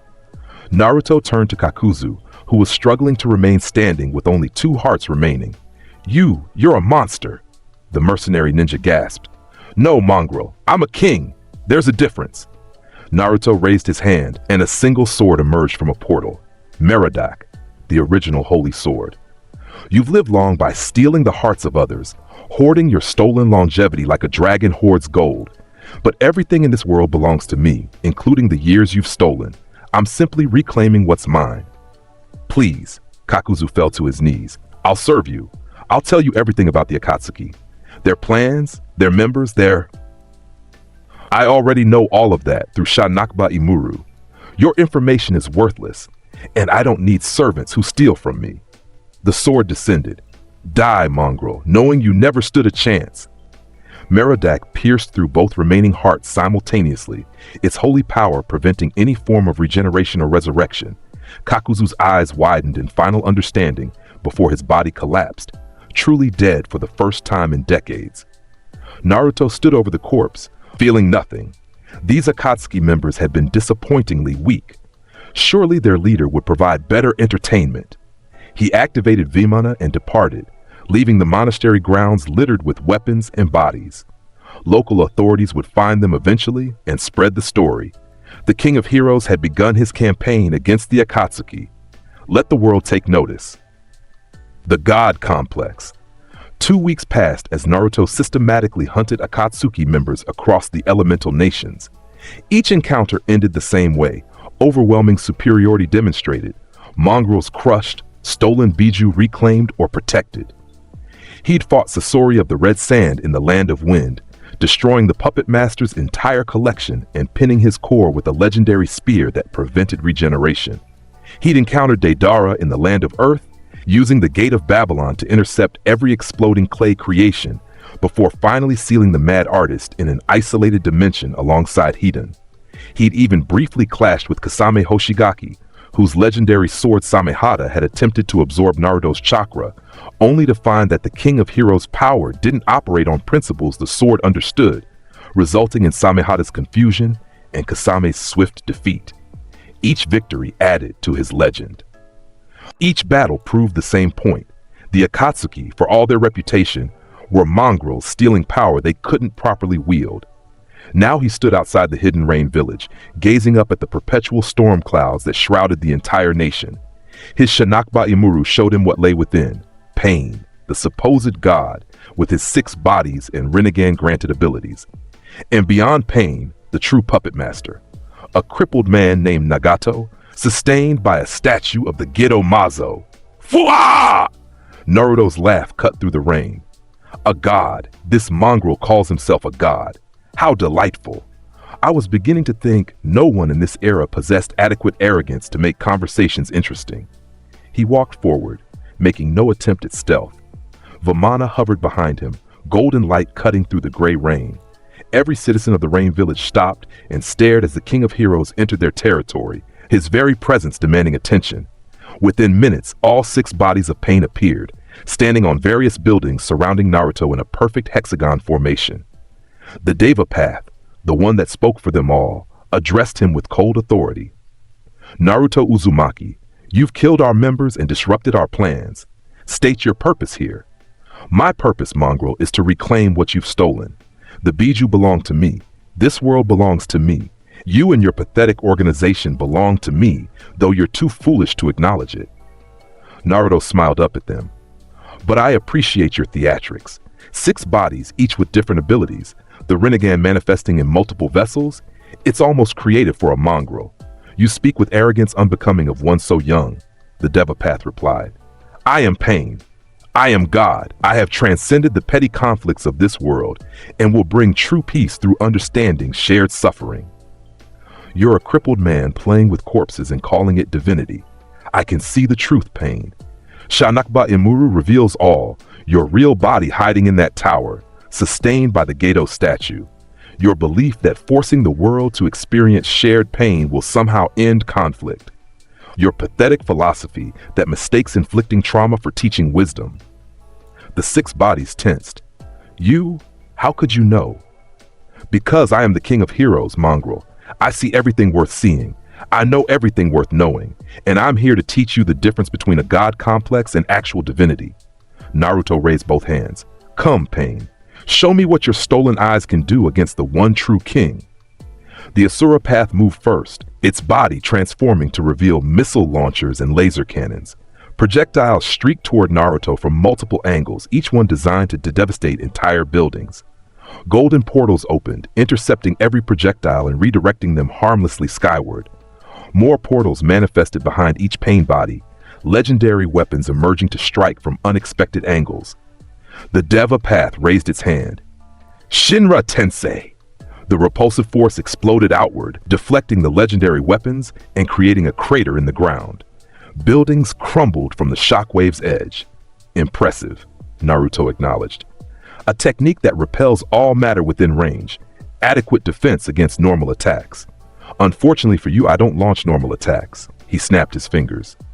The weapons that had been repelled didn't fall. Instead, they froze in mid-air, still under his control despite being outside the portals. Then they curved, changing trajectory mid-flight to strike from new angles simultaneously. Pain's eyes widened fractionally. The weapons moved faster than Shinra Tensei's cooldown period, forcing the bodies to dodge instead of deflect. The animal path attempted to summon creatures, calling forth massive beasts that should have provided cover. Enkidu manifested, chains erupting from the ground to bind every summoned creature instantly. The more they struggled, the tighter the chains constricted. Your summons are useless, mongrel. The chains of heaven bind anything with power. The stronger the target, the more effectively they're restrained. Your beasts might as well be kittens for all the threat they pose. The human path rushed forward, attempting to grab Naruto and extract his soul directly. It was fast, faster than most shinobi could react to. But Shanakba Imuru had already shown Naruto the attack's trajectory 3 seconds before it was launched. He caught the human path's wrist casually. Did you really think touching me would work? I'm the king of heroes, mongrel. My very existence transcends your ability to comprehend, much less effect with your stolen techniques. Golden light erupted from his grip, and the human path's arm shattered into fragments. The body stumbled backward, unable to regenerate the damage. What? How did you damage a path directly? Pain's voice carried genuine confusion now. Because these weapons aren't normal, mongrel, they're crystallized concepts. That particular burst was from a dagger that severs connections between body and soul. Your corpse puppets rely on chakra receivers to function. I simply destroyed those receivers at a conceptual level. The Preta path attempted to absorb chakra next, moving to drain Naruto's energy. But when it made contact, the body convulsed and stumbled backward, unable to process what it was trying to absorb. My power doesn't function on chakra principles you can absorb. The Gate of Babylon exists outside normal energy systems. You might as well try drinking the ocean dry, mongrel. Now all 6 pains attacked simultaneously, coordinating their various abilities in a formation that would have overwhelmed any normal opponent. Missiles from Asura path, soul-ripping techniques from human path, summons from animal path, chakra absorption from Preta path, and the mysterious abilities of the Naraka path all converged while Deva path waited for the right moment to unleash Shinra Tensei. Naruto didn't dodge. Instead, he raised one hand to the sky. You want to see divinity, Pain? Allow me to demonstrate the difference between stolen eyes and true power. This is Vimana, the throne of the King of Heroes. His golden flying throne ascended rapidly, taking him high above the battlefield. From this elevated position, weapon systems emerged from Vimana's structure, ancient cannons and energy projectors that had annihilated armies in ages past. Fire. Golden light erupted from Vimana, beams of pure energy raining down on the battlefield with precision that carved through buildings and struck each pain body simultaneously. The Deva Path attempted to repel the attack with Shinra Tensei, but the cooldown hadn't reset. The technique failed. 5 pain bodies were obliterated in that single barrage, their corpses turned to ash by ancient weapons far beyond modern understanding. Only the Deva Path remained, standing in a crater where half the district had been moments before. Impossible. Pain whispered, staring up at Naruto. No one has ever. How can you possess such power? Because I was born with it. Mongrel. I didn't steal eyes from corpses. I didn't gather forbidden techniques. I didn't create an organization of criminals to accomplish my goals. I simply exist as the apex of all power, and everything else falls beneath me accordingly. Naruto descended on Vimana, floating before the last pain body. Your philosophy is garbage, by the way. Shared suffering doesn't create peace. It creates resentment and cycles of revenge. Real peace requires something you lack, the ability to actually protect people instead of traumatizing them into submission. Then what would you do? Pain demanded. How would you end this cycle of hatred that has perpetuated since the Sage of Six Paths? I would establish absolute rule under one supreme authority, mine. No more villages fighting each other. No more petty conflicts over resources. One king, one law, one world order that actually functions. Naruto's expression turned serious. But more importantly, I would give people something to believe in beyond fear and pain. Hope, vision, a future worth building toward. He raised his hand and Enkidu manifested, chains reaching toward the Deva Path not to bind, but to carefully extract the chakra receivers. I'm going to find your real body now, Nagato, and when I do, I'm going to offer you a choice. Serve the King of Heroes willingly and help build something better than your Akatsuki, or die here accomplishing nothing. I will never serve another, the Deva Path stated. We'll see, Mongrel. We'll see. Naruto departed on Vimana, using Shanakba Imuru to locate Nagato's actual position. The crippled man sat in his tower, surrounded by paper, the woman called Konan defending him desperately. She attacked the moment Naruto entered, paper weapons flying from every direction in formations that would have shredded normal opponents. He stopped them all with a gesture, weapons from the Gate of Babylon intercepting each paper construct. Stand aside, Mongrel. I have no quarrel with you. My business is with your leader. I won't let you kill him. Conan's voice carried desperate determination. I'm not here to kill him. I'm here to make him an offer. Naruto walked past her, his auto-defensors automatically intercepting any further attacks. He stopped before Nagato, looking down at the emaciated form sustained by the Gido statue. The man with the true Rinnegan stared up at him. You're the one Jiraiya-sensei spoke of, the boy with impossible power. I am the King of Heroes, and you, Nagato, are a fool who wasted the Rinnegan's potential on a plan that would have accomplished nothing. My plan would have shown the world true peace. Your plan would have created a world of trauma-bonded slaves too broken to fight. That's not peace, Mongrel. That's just successful tyranny dressed up in philosophy. Naruto's expression softened slightly. But you had the right instinct that the current system is broken and needs replacing. You simply chose the wrong method. He gestured, and a golden portal opened, from it emerging a vial containing swirling liquid. This is an elixir from the king's treasury. It will heal your body completely, restore what was lost when you overused the Rinnegan. In exchange, I want you to serve me willingly. Use those eyes to help establish the new world order I'm creating, not through shared pain, but through actual leadership. Nagato stared at the vial. Why? Why would you offer this? Because, Mongrel, despite your foolish plan, you possess something rare, genuine conviction and eyes powerful enough to back it up. That combination is worth preserving if it can be redirected towards something actually productive. Naruto set the vial within reach. The choice is yours. Drink it and serve the King of Heroes, or refuse and rot in this tower while your dreams die with you. Either way, the Akatsuki ends today. Silence fell as Nagato considered. Conan stood frozen, uncertain whether to attack or hope. Finally, the crippled man reached for the vial with shaking hands. I accept your offer, King of Heroes, but I will hold you to your promise. If you fail to create something better than what exists, I will become your enemy. Fair enough, mongrel. I expect nothing less from someone with a Rinnegan.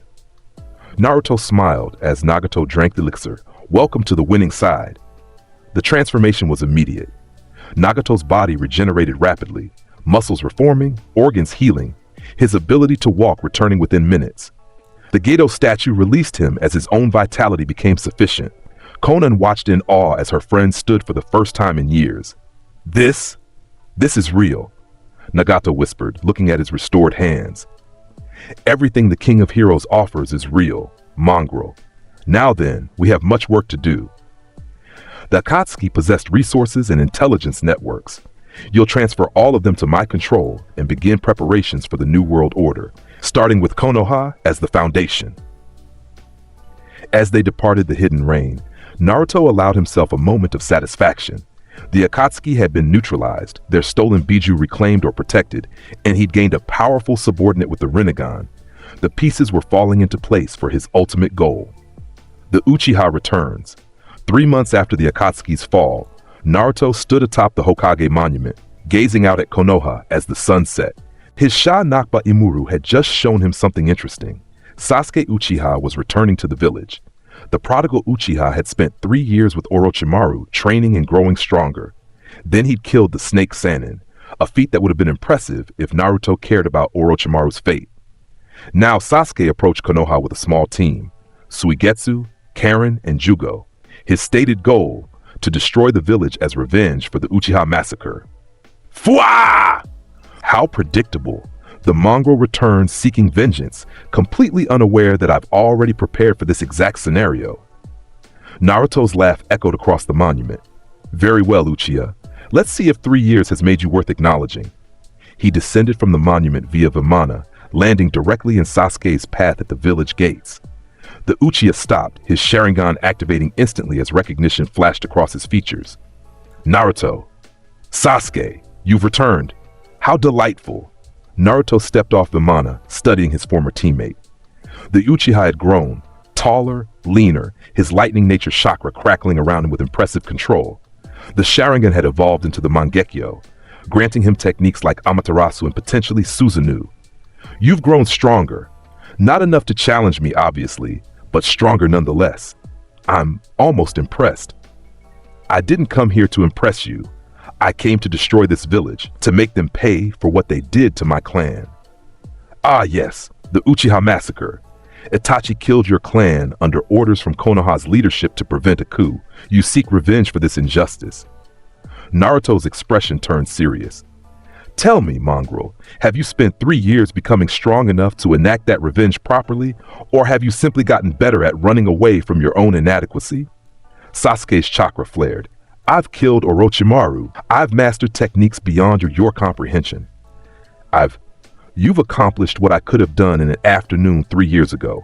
Orochimaru was already weakened, his body failing, his defenses compromised. Killing him wasn't impressive. It was taking out the trash. Naruto walked closer.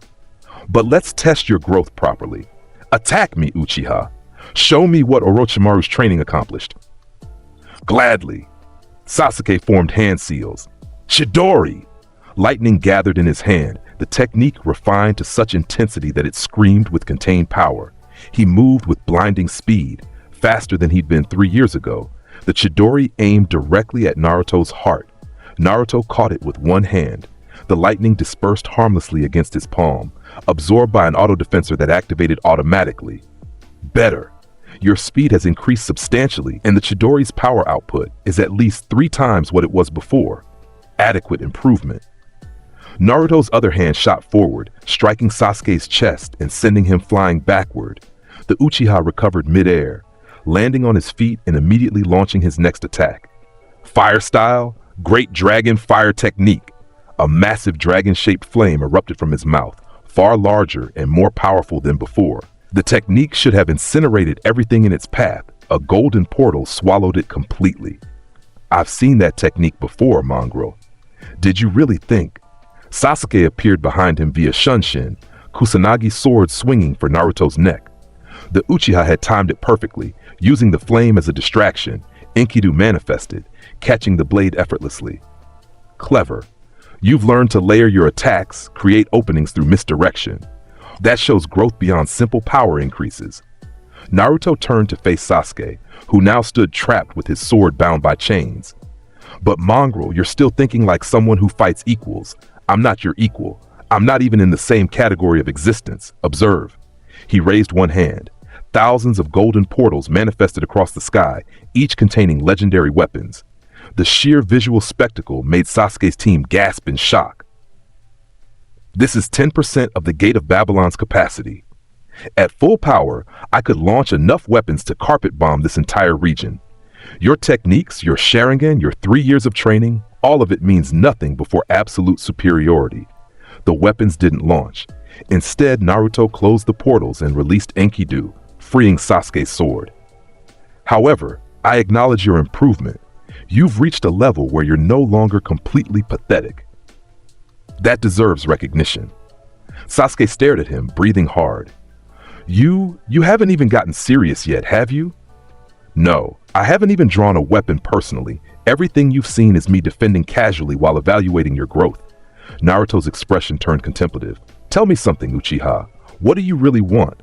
Revenge against Konoha? To restore your clan? To prove you're stronger than Itachi was? What drives you beyond simple hatred? The question seemed to catch Sasuke off guard. I want justice for my clan, for what was stolen from them. Then you're an idiot. Justice for the dead accomplishes nothing. They remain dead regardless of your revenge. If you truly wanted to honor the Uchiha, you'd focus on building something worthy of their legacy instead of destroying what remains. Naruto gestured toward Konoha. I'm establishing a new world order, Sasuke. One where massacres like yours don't happen because villages don't have the autonomy to make such decisions. One supreme authority mine that prevents the kind of political backstabbing that led to your tragedy. And you expect me to just accept that? To serve you? I expect you to be smart enough to recognize when you have an opportunity to accomplish more than suicide by village. Naruto's voice hardened. You can try to destroy Konoha. You'll fail. I won't allow it. You can attack me directly. You'll fail. We just demonstrated that. Or you can join me willingly, help build something better, and actually make a difference in this world. Your choice, Mongrel. Sasuke stood silent, his Sharingan analyzing every word, every possibility. Behind him, his team waited tensely. Karin's sensor abilities had already informed her that Naruto's chakra was beyond comprehension. Not just large, but qualitatively different from anything she'd ever encountered. Suigetsu gripped his sword nervously, his instincts screaming that this blonde ninja was more dangerous than Orochimaru had ever been. Jugo remained calm, but his curse mark resonated with the natural energy surrounding Naruto, recognizing a predator at the top of the food chain. You're serious about this new world order, Sasuke finally said. About preventing more massacres. Completely. A king protects what belongs to him. Everyone in this world will belong to me. Therefore, I'll ensure they're protected from the kind of political machinations that destroyed your clan. It's not altruism, Mongrel. It's efficient property management. Despite himself, Sasuke almost smiled at that phrasing. And Itachi? What happens to him in your new world? Your brother serves Konoha still, working as a spy within Akatsuki until I dismantled that organization. He's suffered enough for his choices, I think. But his fate is between you and him. I have no interest in interfering with family matters. Naruto's expression softened infinitesimally. Besides, Mongrel, I suspect when you finally confront Itachi, you'll learn things that change your perspective significantly. What do you mean? I mean that Sha-Nakba Imuru shows me truths you haven't discovered yet. When you're ready, seek out your brother and demand the full story. Until then, Naruto extended his hand. Join me, Sasuke Uchiha. Help build something worthy of your clan's legacy. Or remain stuck in the past, chasing revenge that will leave you hollow even if you succeed. Sasuke stared at the offered hand for a long moment. Then he reached out and clasped it. I'll join you. But if you fail to deliver on this promise of a better world, I'll become your enemy. Acceptable, Mongrel. I expect nothing less from someone with Uchiha pride. Naruto's grip was firm. Welcome to the winning side. As Sasuke and his team entered Konoha, much to the shock of the gate guards, Naruto allowed himself satisfaction. Another powerful piece had joined his side. The Sharingan's abilities, Uchiha's lightning techniques, Sasuke's strategic mind all now served the King of Heroes' vision. The world order was taking shape. The summit 6 months after Sasuke's return, the political landscape had shifted dramatically. Naruto had publicly announced his intention to establish a unified world government with himself as supreme ruler. The response had been mixed. Smaller villages had quickly submitted, recognizing they had no choice against someone who'd single-handedly destroyed the Akatsuki. Medium-sized villages waffled, uncertain whether resistance was worth the cost. But the 5 great nations, Konoha, Suna, Kumo, Kiri, and Iwa, had unified in opposition, calling for a summit to discuss the Naruto situation. The summit was scheduled to take place in the Land of Iron, neutral territory where the 5 Kage could meet without raising suspicions about favoritism. Naruto decided to attend. Uninvited, he arrived at the summit building seated on Vimana, descending from the sky as delegates from all 5 villages gathered. Samurai guards rushed forward, hands on their weapons, but froze when they recognized who approached. "I am Naruto Uzumaki, King of Heroes," he announced, his voice carrying across the courtyard. "I understand the 5 Kage are meeting to discuss me. How thoughtful. I've decided to save you time and address your concerns directly." "This is a closed summit," one samurai protested. "You can't just—" A single legendary weapon emerged from a golden portal, its tip hovering inches from the samurai's throat. "I can do whatever I wish, mongrel. Now step aside or learn why that statement is not arrogance, but simple fact." They stepped aside. Naruto walked into the summit chamber, where the 5 Kage sat around a circular table. Tsunade of Konoha, Gaara of Suna, the 4th Raikage of Kumo, Meitarumi of Kiri, and Onoki of Iwa. Each one stiffened as he entered, their bodyguards moving to defensive positions. "Mongrels," Naruto greeted them cheerfully. "How delightful to see you've gathered in one convenient location. This saves me considerable time traveling between villages." "Naruto Uzumaki," Onoki spoke first, his voice gravely with age and irritation. "You have no right to be here. This summit is discussing my future world government. Therefore, I have every right to participate." Naruto gestured and Vimana floated into the chamber, positioning itself at the head of the table. He sat upon it, literally and figuratively placing himself above the Kage. "Now then, shall we begin? I assume you mongrels have assembled to discuss resistance strategies. Let me save you the effort. Resistance is futile. You will submit to my rule eventually. The only question is whether you do so willingly or after I demonstrate why opposition accomplishes nothing." "You arrogant brat!" The Raikage stood abruptly. "You think you can just declare yourself ruler of the world? We fought wars to prevent tyrants like you from—" "I'm not a tyrant, mongrel. I'm a king. There's a difference." Naruto's expression turned serious. "Tyrants rule through fear alone. I rule through absolute power, backed by genuine vision for something better than the current system. Your villages fight endless wars over resources and pride. I'll end those wars by establishing one supreme authority that actually manages resources efficiently and eliminates the political games that start conflicts. By forcing everyone to submit to you," Meitarumi added, "that's still tyranny, no matter how you dress it up." "Is it? Tell me, Mizukage, how many of your citizens died during the Bloody Mist era? How many were murdered by your own village's policies because the Kage at that time was being manipulated by foreign powers? How many children were forced to kill each other just to graduate?" Naruto leaned forward. "Under my rule, that never happens again, because I don't allow manipulation. I don't permit political games that sacrifice the innocent. I simply establish order and maintain it through absolute power." Gaara spoke next, his voice calm but firm. "You showed me 3 years ago that you possess overwhelming strength. I acknowledge that. But strength alone doesn't qualify you to rule the world, Naruto. What makes you think you can govern billions of people across multiple nations effectively? Because I've spent 3 years observing those billions of people, mongrel. I've walked among them, seen their struggles, understood their needs. I know exactly what problems plague this world because my Shanakba Imuru shows me the consequences of every policy decision, every conflict, every leadership failure." Naruto's tone became almost gentle. "You ask what qualifies me?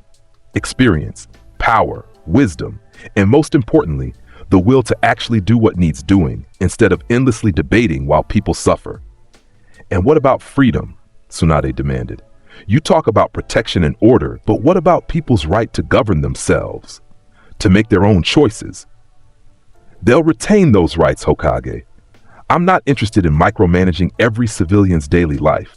I'm interested in preventing wars, ending the cycle of village conflicts, and establishing a framework where humanity can actually progress instead of destroying itself repeatedly.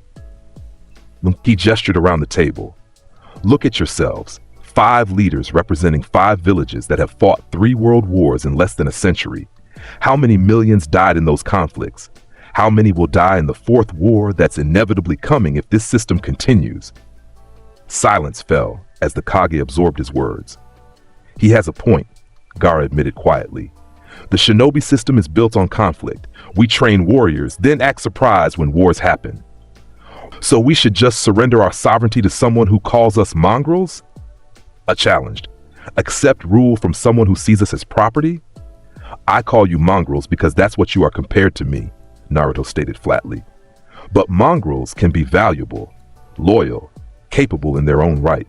A king doesn't rule over nothing but ruins. He rules over subjects he values and protects. You mongrels would remain in your current positions as regional administrators under my authority.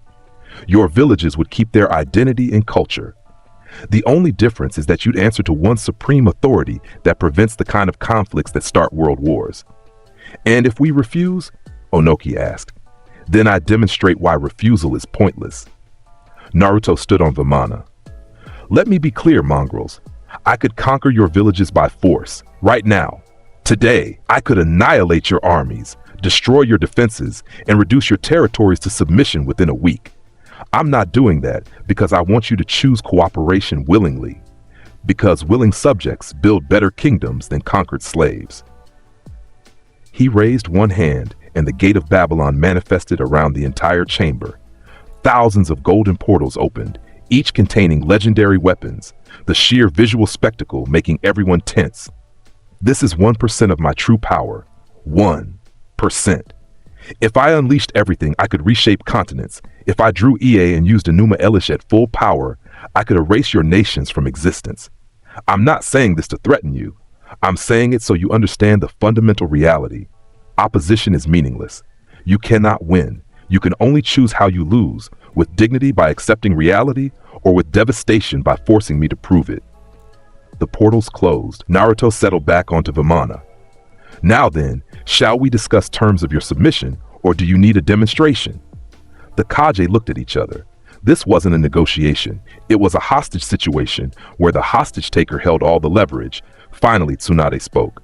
Give us 3 months.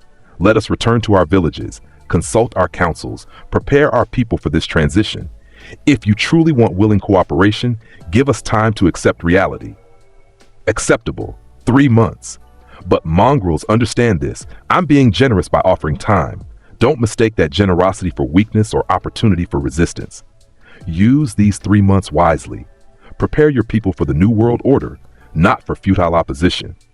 He departed on Vimana, leaving the 5 Kage in stunned silence. After he was gone, I slammed his fist on the table, cracking it. We can't just accept this. We need to fight. Fight how? Gaara asked. Everything he said was true. We cannot defeat someone with that much power. So we surrender without even trying? We adapt, Tsunade said quietly. He's right about one thing. The shinobi system is broken. Maybe he can actually build something better. The King's War.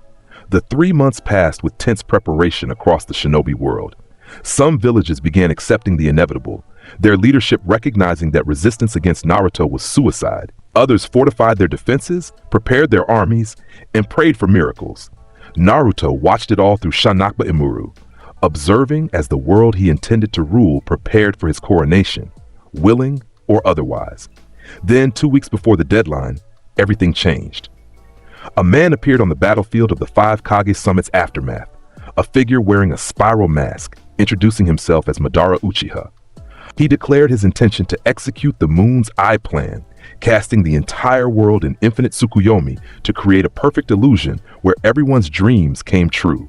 Naruto's Sha Nakba Maru immediately revealed the truth. This was not Madara, but Obito Uchiha, Kakashi's supposedly dead teammate, manipulated by the real Madara's lingering influence and the machinations of Black Zetsu. More concerning was what lay behind Obito's plan. The Ten Tails, the Sage of Six Paths, original form, and the goddess Kaguya, an alien entity who'd consumed the God Tree's fruit and become the first wielder of chakra. Fuha! Naruto's laugh echoed across Konoha as he observed these developments. How entertaining! Mongrels playing at godhood with stolen power and borrowed plans. This shall be amusing. He called a meeting of his assembled forces, Sasuke and his team, Nagato and Konan, Rock Lee and Guy Sensei, who'd sworn to assist despite Konoha's neutral stance, and select others who'd acknowledged his supremacy. Mongrels, the situation has evolved. Another fool calling himself Madara has appeared, planning to cast the world in illusion. This cannot stand. I cannot rule subjects trapped in fake dreams. Therefore, we will crush this false Madara and his allies before implementing the new world order. What about the 5 Kage? Sasuke asked. Will they fight against this threat? They'll have no choice. False Madara has declared war on the entire shinobi world. The 4th Great Ninja War begins now. Not between villages, but between reality and illusion. Naruto smiled sharply. Let them see what the King of Heroes does to mongrels who threaten his future subjects. The war erupted across multiple battlefields. Obito had prepared extensively, creating a white Zetsu army tens of thousands strong, reviving deceased shinobi through Edo Tensei, and orchestrating an assault designed to capture the remaining Biju and complete the Ten Tails. The allied shinobi forces, a coalition of all 5 great villages, assembled to counter this threat. 80,000 shinobi gathered, the largest army ever fielded in history. Naruto observed their preparations with mild amusement. 80,000 mongrels, he mused to Sasuke, who stood beside him on a ridge overlooking the primary battlefield. Impressive that they organized so quickly, almost adequate for facing a normal threat. Unfortunately for them, false Madara is not normal. His army includes Edo Tensei revived Kage and legendary warriors. They'll be overwhelmed within days. Then we should intervene, Sasuke suggested. We will. But first, let's allow these mongrels to recognize their inadequacy. Sometimes the greatest teacher is failure. It makes victory's lesson more memorable. He paused. Besides, I want to see the real Madara Uchiha when he's revived. The legendary founder of Konoha brought back through Edo Tensei. That should provide adequate entertainment. The first major battle erupted at dawn. The allied forces clashed with the White Zetsu army and Edo Tensei warriors in a conflict that immediately proved more devastating than any previous war. Techniques that should have been lost to history reappeared as revived. Kage demonstrated their legendary prowess.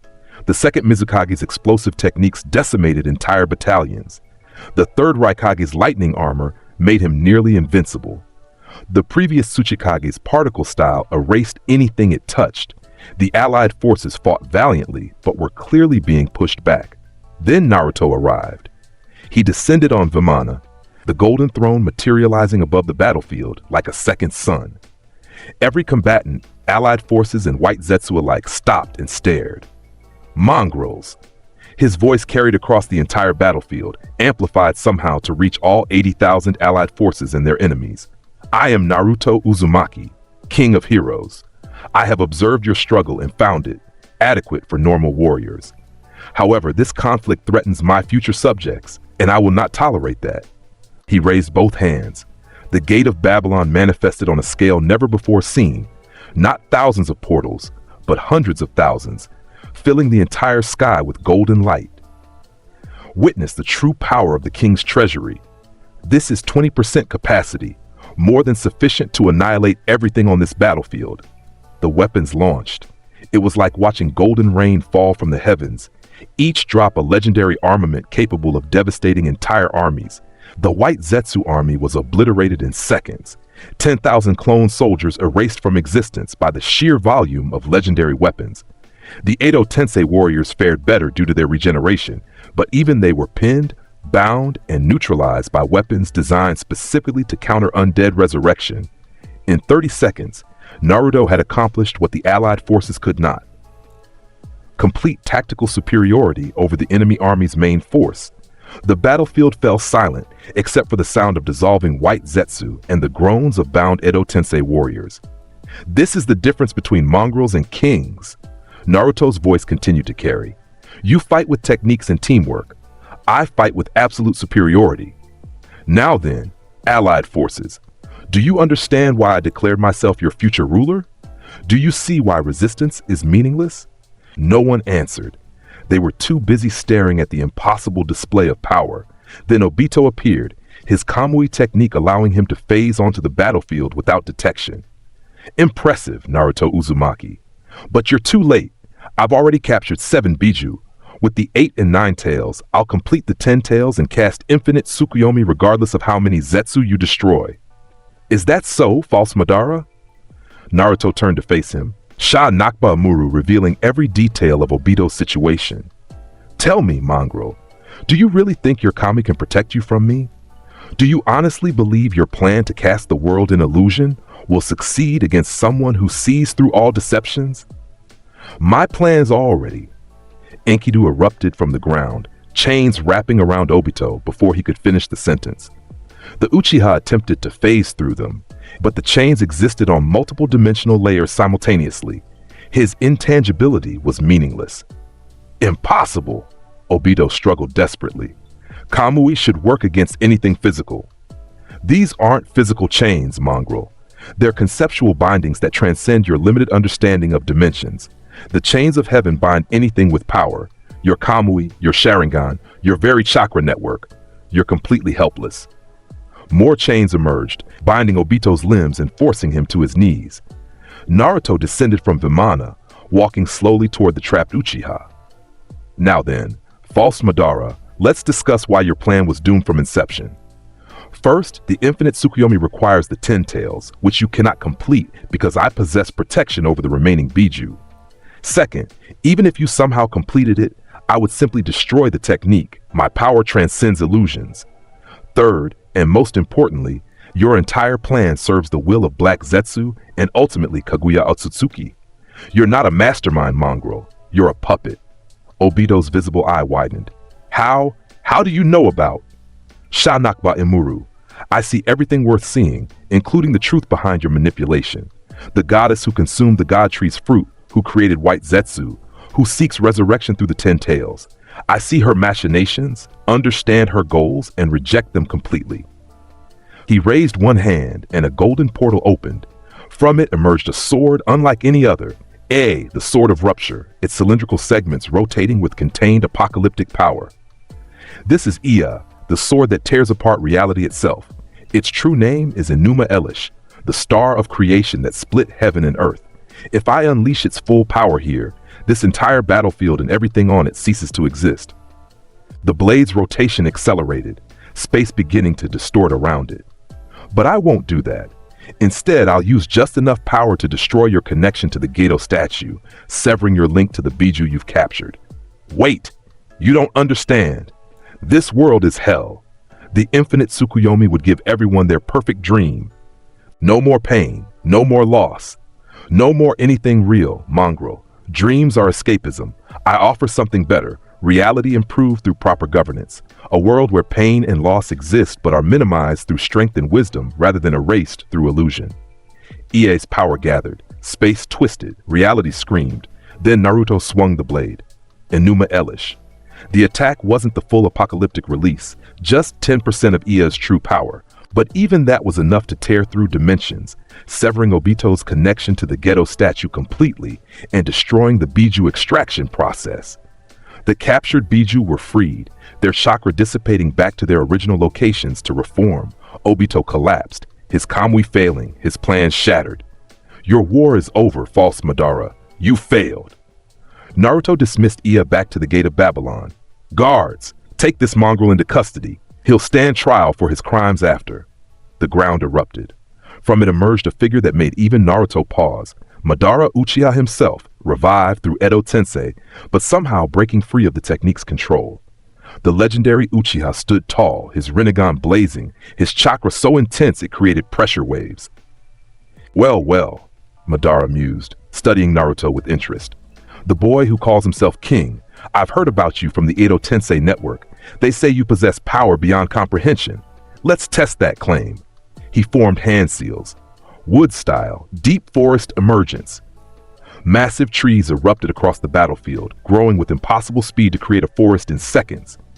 The technique was legendary, one that only Hashirama Senju had supposedly mastered. Naruto raised one hand. Vamana's weapon systems activated, energy beams carving through the forest effortlessly. Wood style, impressive for a mongrel, but inadequate against me. Then let's escalate. Madara Susanoo manifested, a massive blue spectral warrior that towered over the battlefield, the perfect form, complete with armor and weaponry. This is the power of the Uchiha at its peak. Show me what you have, King of Heroes. Naruto smiled. Finally, an opponent worthy of genuine effort. Very well, Madara Uchiha, you want to see my power? Allow me to oblige. He ascended on Vamana, rising to match the Susanoo's height. This is the gate of Babylon at 50% capacity. Witness the king's treasury. The sky turned gold. Portals beyond counting manifested, hundreds of thousands becoming millions, each one containing legendary armaments. The sheer visual spectacle made Madara's eyes widen. What is this? This is what happens when you challenge divinity, mongrel. This is the difference between Uchiha pride and the King of Heroes supremacy. Naruto's voice carried absolute authority. You were a legend in your era, Madara, the god of shinobi's rival, founder of Konoha, master of the eternal Mangekyo and Rinnegan. Impressive credentials. The weapons began launching, millions of legendary blades streaking towards Susanoo from every conceivable angle. But legends mean nothing before me. I am Naruto Uzumaki. I am the apex of all power. I am the one who decides whether this world lives or dies. And you, Madara Uchiha, are just another mongrel who forgot his place. Susanoo's sword swung desperately, blocking some weapons but unable to intercept them all. Legendary armaments pierced through the spectral armor, cracking it, devastating it, overwhelming even the Uchiha's ultimate defense. Madara poured more chakra into Susanoo, reinforcing it, manifesting additional weapons and defenses. The legendary warrior's skill and power were undeniable. He managed to survive the initial barrage through sheer combat genius and overwhelming chakra reserves. Excellent! Madara laughed, clearly enjoying himself despite being pushed back. You're the real deal, boy. This is what I wanted, a true fight against someone worthy. Then you'll get one, mongrel. Naruto drew E again, the sword of rupture manifesting in his hand. But understand, this is the end. I respect your strength enough to finish you properly. E's rotation accelerated, space distorted. Reality began tearing at the seams. This is Enuma Elish at 30% power, enough to annihilate your Susanoo and your Edo Tensei form completely. Any last words, Uchiha? Madara's grin widened. Just one. I acknowledge you, Naruto Uzumaki. You're stronger than Hashirama ever was, stronger than I ever became. You're worthy of the title King of Heroes. Then die with that acknowledgement, mongrel. Enuma Elish! The sword of rupture unleashed its power. Space itself tore apart, creating a vortex of destructive energy that annihilated everything in its path. Susanoo was obliterated instantly. Madara's Edo Tensei form dissolved by power that transcended resurrection techniques, and the battlefield itself was carved into a massive crater that would remain for generations. When the light faded, Naruto stood alone, Ie still humming with residual power. The allied forces stared in absolute awe and terror. They just witnessed the King of Heroes destroy Madara Uchiha, a figure of legend who'd fought the god of shinobi to a standstill with a single technique. Naruto dismissed Ia and addressed the 80,000 shinobi watching. The war is over. False Madara is captured. True Madara is destroyed. The Ten Tails plan has failed. You mongrels can return to your villages now and prepare for the new world order I promised. His expression turned serious. But remember what you witnessed here today. Remember that when I declared myself your king, it wasn't arrogance or delusion. It was simple fact. I am the strongest being in this world, and that strength will be used to protect you all, whether you acknowledge it willingly or require further demonstration. He departed on Vamana, leaving the allied forces to process what they just seen. In the aftermath, the 5K held an emergency meeting. We have to accept his rule, Gaara stated flatly. After that display, resistance is suicide. He destroyed Madara Uchiha, Tsunade whispered. The Madara Uchiha, with one attack. And that was only 30% of that weapon's power, Mai Terumi added, her voice shaky. He could destroy nations if he wanted. Then we make peace with him, Onoki concluded, looking ancient and tired. We accept his new world order and hope he's sincere about protection and prosperity. The Raikage slammed his fist on the table one final time. I hate this, but you're right, we have no choice. The decision was made. The 5 great nations would submit to the King of Heroes, the New World. 3 months after the war's end, the New World Order had been established. Naruto Uzumaki ruled from a newly constructed palace in a neutral location between the 5 great nations. A massive structure built from materials supplied by the Gate of Babylon, more magnificent than anything previously constructed by human hands. The 5 Kai served as regional administrators under his authority, maintaining their villages' identities while answering to the Supreme King. Smaller villages had integrated into the new system smoothly, their leaders relieved to have protection against larger powers. The Biju had been redistributed, their Jinchuriki given status as protected treasures of the king, rather than weapons or outcasts. Sasuke served as Naruto's primary enforcer, his Sharingan and lightning techniques supplementing the King of Heroes' overwhelming power. Nagato managed intelligence networks, his Rinnegan making him invaluable for coordination across vast distances. Lee and Guy had become head instructors for a new training program that emphasized protecting subjects rather than conquering enemies. The world hadn't become perfect overnight. Conflicts still erupted, criminals still operated, problems still required solving. But the fundamental change was undeniable. For the first time in recorded history, the shinobi nations weren't at war with each other. Naruto sat upon Vimana in his throne room, reviewing reports from across his new empire. Trade had increased. Economies were stabilizing. Technological development was accelerating now that resources weren't constantly diverted to military buildup. It was satisfying. Your Majesty, Tsunade approached, using the title formally now. The monthly administrative council is prepared. Let them wait, Mongrel. I'm reviewing more important matters. He glanced at her. Tell me honestly, Hokage, has this new world order improved Konoha's situation? Tsunade considered the question seriously. Yes, our economy has grown 20% in 3 months. Our civilian population feels safer than ever before. Our shinobi have more opportunities for missions that don't involve killing. It's better than I expected. And yet you still resent my rule. I resent the method, not the result. You forced this change rather than letting us choose it democratically. Because democracy is a luxury afforded to stable societies, not shinobi villages constantly preparing for the next war. I imposed order because waiting for consensus would have meant waiting forever while people suffered. Naruto stood. But Mongrel, I acknowledge your perspective. When this world has stabilized completely, when a generation has grown up knowing only peace under my rule, perhaps I'll implement democratic councils for local governance. Kings can evolve their methods while maintaining their supremacy. That would be surprisingly wise. I am the King of Heroes, Mongrel. Wisdom comes with the territory. He smirked. Now then, let's attend this council. I'm curious what problems my regional administrators think require my attention. The council meeting revealed the expected issues: border disputes, resource allocation, criminal organizations adapting to the new system. Naruto resolved each problem with decisive rulings backed by overwhelming authority. No one questioned his judgments, partly from respect, mostly from fear of what defiance would bring. After the council adjourned, Sasuke approached. I spoke with Itachi yesterday, the Uchiha said quietly. Learned the full truth about the massacre. And you were right. My revenge quest was based on incomplete information. Itachi sacrificed everything to prevent war, bore the hatred to protect me, lived as a criminal to serve Konoha from shadows. Sasuke's expression was complex. I don't know how to feel about that. Feel however you wish, Mongrel. Emotions don't require my permission. Naruto's tone softened. But acknowledge that your brother made his choices for what he thought were good reasons. Honor that, even if you disagree with his methods. I'm trying. Sasuke paused. Thank you for everything, for bringing me back from that revenge spiral, for giving me purpose beyond hatred. You're welcome, though I primarily did it because having an Uchiha serving me makes the other mongrels less likely to forget their place. Naruto smiled to show he was mostly joking. Now go.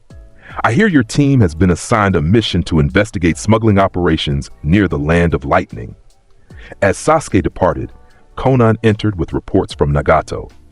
The intelligence network has identified another faction planning resistance, she informed him. A group calling themselves the Freedom Coalition, based in minor villages that resent your rule. Let me guess, they're planning some sort of symbolic attack to prove I'm not invincible? Essentially, yes. How many members? Approximately 300 shinobi from various minor villages. Naruto considered this. 300 mongrels who needed a lesson. He could annihilate them effortlessly, but that would just create martyrs. Better to demonstrate superiority without creating unnecessary enemies. I'll handle this personally. Where are they gathering? Intelligence suggests the Land of Rice Fields. Excellent. Inform the regional administrator I'll be visiting. And Konan, make sure medical teams are standing by. I intend to defeat all 300 without killing any of them. Let it be a lesson in the difference between cruelty and strength. 2 days later, Naruto stood in a valley in the Land of Rice Fields, facing 300 shinobi who'd gathered to oppose his rule. They represented dozens of minor villages, their skills ranging from barely competent to respectably deadly. Their leader, a grizzled chunin who'd fought in previous wars, stepped forward. Naruto Uzumaki, we reject your rule. We will fight for our freedom. Your freedom to do what, mongrel? Start wars? Raid each other's territories? Return to the chaos that defined the shinobi world before I imposed order? Naruto shook his head. Your freedom was the freedom to suffer and die in meaningless conflicts. I'm offering something better. We don't want your protection. We want to govern ourselves. You want to govern yourself into extinction. But very well, I'll give you a chance to prove your conviction. He gestured to the valley. All 300 of you, attacking simultaneously. If you can land one meaningful hit on me, I'll grant your villages autonomy from my direct rule. If you can't, you submit willingly and acknowledge my supremacy. The Freedom Coalition conferred briefly. Then they attacked. 300 shinobi unleashing techniques simultaneously should have been overwhelming. Earth walls, water dragons, fire torrents, lightning strikes, wind blades. Every elemental nature converged on Naruto's position with enough combined power to devastate small mountains. He raised one hand. Auto-defensors deployed from the Gate of Babylon, golden shields intercepting every technique effortlessly. The barrage that should have annihilated him dispersed harmlessly against defenses that existed on conceptual levels beyond normal jutsu. Adequate opening. Now let me respond. The Gate of Babylon manifested, but this time the weapons emerged slowly, deliberately, not to kill, but to disable. Chains wrapped around limbs without crushing them. Blunt weapons struck pressure points that paralyzed without causing lasting damage. Net-like constructs captured groups of shinobi without harming them. In under 3 minutes, all 300 members of the Freedom Coalition lay bound, paralyzed, or captured. Not one was seriously injured. Naruto walked among them, addressing the defeated mongrels. I could have killed you all, easily, instantly, but I didn't because you're my subjects, and a king protects what belongs to him, even when they're foolish enough to need protection from themselves. He released the bindings. Return to your villages. Tell them what you witnessed here. Explain that the King of Heroes possesses power beyond your comprehension, but uses it to defend rather than destroy. Maybe then they'll understand why submission isn't slavery, but wisdom. The Freedom Coalition departed, not as enemies, but as chastened subjects who'd learned an important lesson. Word of the incident spread quickly, and resistance movements across the new empire quietly disbanded. If 300 shinobi couldn't even scratch the King of Heroes, what chance did anyone have? The King's reflection. 5 years after establishing the New World Order, Naruto stood atop his palace, gazing out at the world he ruled. The transformation had been remarkable. Trade routes that had been war zones now flourished with commerce. Technologies previously restricted to individual villages now spread freely, improving life across all territories. Educational systems had unified, sharing knowledge rather than hoarding it. The Biju lived peacefully with their Jinchuriki, treated as honored guardians rather than weapons. Conflicts still occurred, but they were resolved through his arbitration rather than war. The world wasn't perfect. Criminals still operated. Disagreements still erupted. People still suffered from natural disasters and personal tragedies. But the systematic violence that had defined the shinobi world for generations had ended. Naruto had done it. He'd conquered the world and made it better. Thinking deep thoughts, Your Majesty? Rock Lee approached, his youthful energy undimmed despite 5 years passing. That's unusual for you. Is it, Mongrel? I've always thought deeply. I simply choose not to share every thought with those who wouldn't understand. Naruto smiled. But you've earned enough acknowledgement that I'll share this one. I'm satisfied. The world I promised to create exists. Peace through absolute rule. Prosperity through unified governance. Protection through overwhelming strength. And yet you look troubled. Because I wonder what comes next. I've achieved my goal. Conquered the world. Established my kingdom. What does a king do after all enemies are defeated? Lee's expression turned thoughtful. He builds, Your Majesty. He creates. He leaves a legacy beyond conquest. Wise words, Mongrel. Perhaps that's why I acknowledged you 5 years ago. Your perspective occasionally surprises me. Naruto gestured to the horizon. I've been considering establishing academies that teach not just shinobi techniques, but civilian skills. Engineering, medicine, agriculture. Raising up my subjects to their full potential rather than merely protecting them. That sounds wonderful, very youthful. It sounds boring, Mongrel, but necessary. He paused. Though I suppose even kings must embrace responsibility over entertainment eventually. They stood in companionable silence, the king of heroes, and one of the few people he genuinely respected as more than mongrels. Your Majesty, Lee said eventually, may I ask a personal question? You may ask. I may or may not answer. Do you ever regret the path you chose? Forcing the world to submit rather than earning their acceptance? Naruto considered this seriously. No, because earning acceptance would have required generations while people suffered. I imposed order immediately and saved countless lives that would have been lost to wars and conflicts. The methods were harsh, but the results justify them. Even though people fear you more than they love you? Fear and respect are closely related, Mongrel.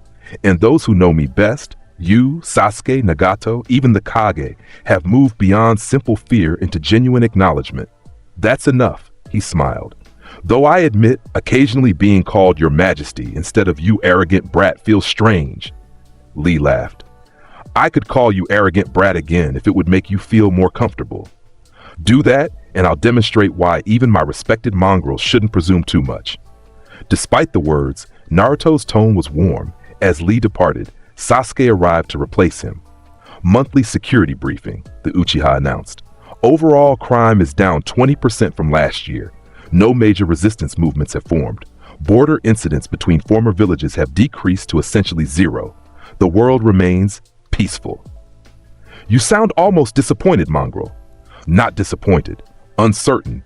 I trained my whole life for combat, and now there's barely any combat to engage in. Sasuke leaned against the palace wall. It's strange. Good, but strange. Welcome to peace, Uchiha. It's boring, predictable, stable, and infinitely preferable to the alternative. Naruto gestured to the landscape. Though I understand your frustration, I was born for conquest and ruling. Now that both are accomplished, even I occasionally wonder what purpose remains. Building that legacy Lee mentioned? Apparently. How mundane, he smiled. Though I suppose showing the world that the King of Heroes can create as well as conquer has a certain appeal. Future generations should remember me as more than just a tyrant who forced peace upon them. You're not a tyrant, Sasuke stated. Tyrants rule for themselves.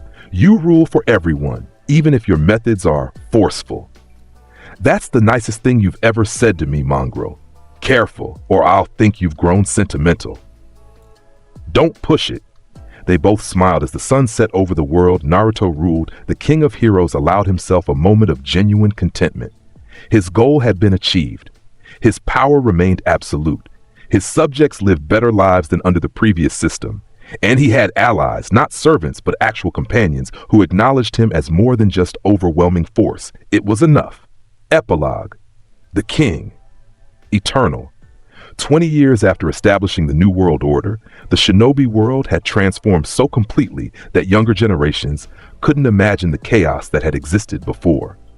The 5 great nations still existed, but as administrative regions within the global empire rather than independent military powers. Smaller villages had become prosperous towns, no longer living in fear of being crushed by larger powers. The Biju were honored protectors, revered rather than feared. Technology had advanced rapidly without the constant drain of resources toward military buildup, and Naruto Uzumaki, the king of heroes, ruled it all from his palace, unchanged by time, his power remaining absolute, his wisdom deepened by decades of governance. He sat upon Vimana in his private chambers, reviewing proposals from regional administrators. At 45 years old chronologically, he appeared barely 30. The gate of Babylon contained elixirs that prevented aging, ensuring the king would remain in his prime indefinitely. His blonde hair had lengthened slightly, tied back with a golden band. His features had matured into something between handsome and intimidating. His eyes still carried that weight of absolute certainty. A knock at the door interrupted his review. "Enter, mongrel." Sasuke walked in, now a man in his mid-40s but still vital and dangerous. Gray streaked his dark hair, and fine lines marked his face, but his Sharingan remained as sharp as ever. He wore formal robes befitting his position as the king's voice, the primary enforcer and diplomat. "The latest generation of academy graduates are ready for your inspection," Sasuke reported. "This class represents the first generation born entirely under your rule. They've known nothing but peace and prosperity." "Excellent. I shall address them personally." Naruto stood, his presence still commanding despite decades of familiarity. "Anything else?" "Yes, actually. Rock Lee's son wants to challenge you to a sparring match. He claims he's developed a technique that might actually land a hit on you." "Fuha!" "The mongrel's spawn has inherited his father's spirit. Very well. Arrange it for tomorrow. I could use the entertainment."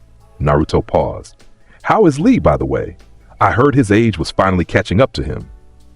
"He's slowing down but refuses to admit it. Still training every day, still inspiring students with his ridiculous speeches about youth and determination." "Good. The world needs mongrels like him, those who refuse to accept limits even when facing the inevitable." Naruto's expression softened infinitesimally. "When he finally retires, ensure he receives full honors. He's earned that much." "Understood." As Sasuke departed, Naruto moved to the window, gazing out at his empire. The view had become familiar over 2 decades, but it still filled him with satisfaction. This world belonged to him, and he'd shaped it into something worth ruling. The next day, he addressed the academy graduates, 500 young people who'd never known war, never seen villages fight, never experienced the chaos that had defined previous generations. "Mongrels," he greeted them, his voice carrying to every corner of the courtyard. "You represent the first generation of my new world. You've grown up in peace, prosperity, and stability. Do you know why that is?" "Because you rule us, your majesty," one student called out. "Partially correct. I rule you, yes. But more importantly, I protect you. Every one of you is mine, my subject, my responsibility, my treasure. And a king protects his treasures with absolute power." He gestured to the sky, and the gate of Babylon manifested briefly, a reminder of the overwhelming force that guaranteed their safety. "You will never experience the horrors your grandparents endured.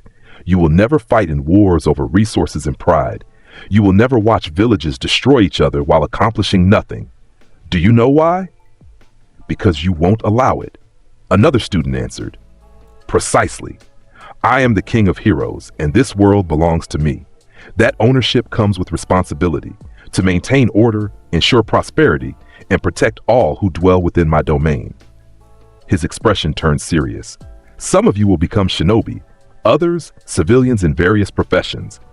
All of you will contribute to this empire's continued success, and all of you will do so knowing that your king watches over you, ready to annihilate any threat to your safety." He dismissed them with instructions to serve the empire well. As they departed, chattering excitedly about meeting the legendary king, Naruto allowed himself a small smile. These mongrels didn't fear him the way earlier generations had. They respected his power, but also trusted his protection. That transition from tyrant to trusted king had taken 2 decades, but it was complete. The afternoon brought Lee's son to the palace courtyard for their sparring match. The young man, Metal Lee, named after both his father and Guy Sensei, stood ready with determination blazing in his eyes. "Your Majesty, I've trained my entire life for this moment. Please accept my challenge." "I accept, mongrel. Show me what Rock Lee's spawn has developed." Naruto didn't even summon Vamana, simply standing in the courtyard with hands behind his back. Metal Lee attacked with incredible speed and precision, his taijutsu refined to perfection through years of training under his father and Guy Sensei. The techniques flowed beautifully, each strike designed to create openings for the next. Naruto dodged effortlessly, his Shanakba Imuru predicting every movement. Impressive technique. Your father would be proud, but you're still too slow, mongrel. Then I'll get faster. Metal Lee opened the first gate, then the second, his speed increasing dramatically. The attacks came like a storm, dozens per second, each one powerful enough to shatter stone. Auto defensors intercepted the few strikes Naruto bothered not dodging personally. Better. You've reached the level where you could challenge Jonin successfully. But I am not a Jonin, mongrel. I am the king of heroes. Your techniques, no matter how refined, cannot bridge the fundamental gap in our existence. Metal Lee attempted one final technique, a combination attack his father had spent decades perfecting. The execution was flawless, the power output remarkable for someone his age. Naruto caught it with one hand. Excellent attempt. You've proven yourself worthy of acknowledgement, not as my equal, but as a warrior who honors his family's legacy. He released Metal Lee. Continue training. Perhaps someday you'll reach a level where you can force me to use 1% of my power. That would be a remarkable achievement. Metal Lee bowed deeply, honored despite his defeat. Thank you, Your Majesty. I will train even harder. As the young man departed, Rock Lee himself approached, moving more slowly than in previous years, but still radiating that eternal optimism. Your Majesty, thank you for testing my son. His spirit burns brighter than ever after facing you. Your spawn fought well, mongrel.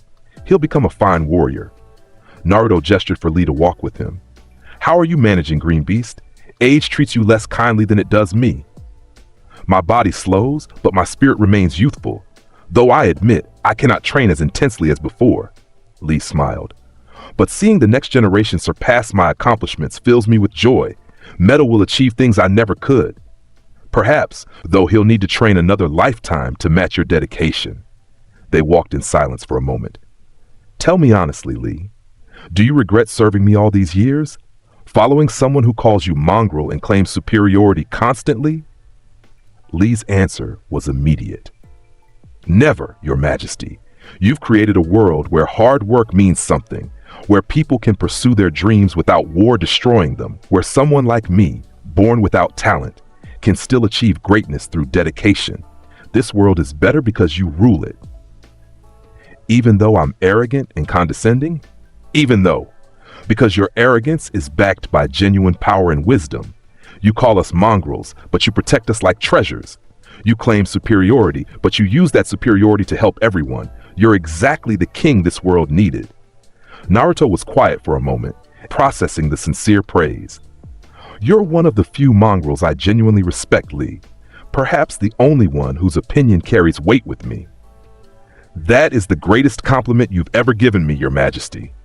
They parted ways, the king of heroes and the green beast, their friendship forged over decades of mutual acknowledgement. That evening, Naruto held his monthly conference with the 5 Kage, all different people now from those who'd initially submitted to his rule. Tsunade had retired 15 years ago, replaced by Naruto's choice of Kakashi as Hokage. Gaara still led Suna, having proven himself an exceptional administrator. The other 3 positions had turned over as previous Kage retired or died. Your Majesty, Kakashi reported, all regions show continued stability. Economic growth remains steady. No major incidents requiring your intervention. Boring but acceptable. Naruto reviewed the reports. What about that proposed expansion of the academy system? Proceeding on schedule. Within 5 years, every major settlement will have access to advanced education regardless of whether students pursue shinobi training. Excellent. Educated subjects make better decisions and require less supervision. He turned to the others. Any issues requiring the king's attention? None, Your Majesty, they responded in unison. Then you're all dismissed. Congratulations on another month of competent administration. After they departed, Nagato entered, the only other person besides Sasuke and Lee who'd served since the beginning. The Rinnegan user had aged visibly but remained powerful, his eyes carrying wisdom earned through decades of intelligence work. Everything proceeds according to plan, Nagato reported. The world you envisioned exists. It does. Naruto stood, walking to the window again. Tell me something, Nagato. Do you still resent how I forced this change?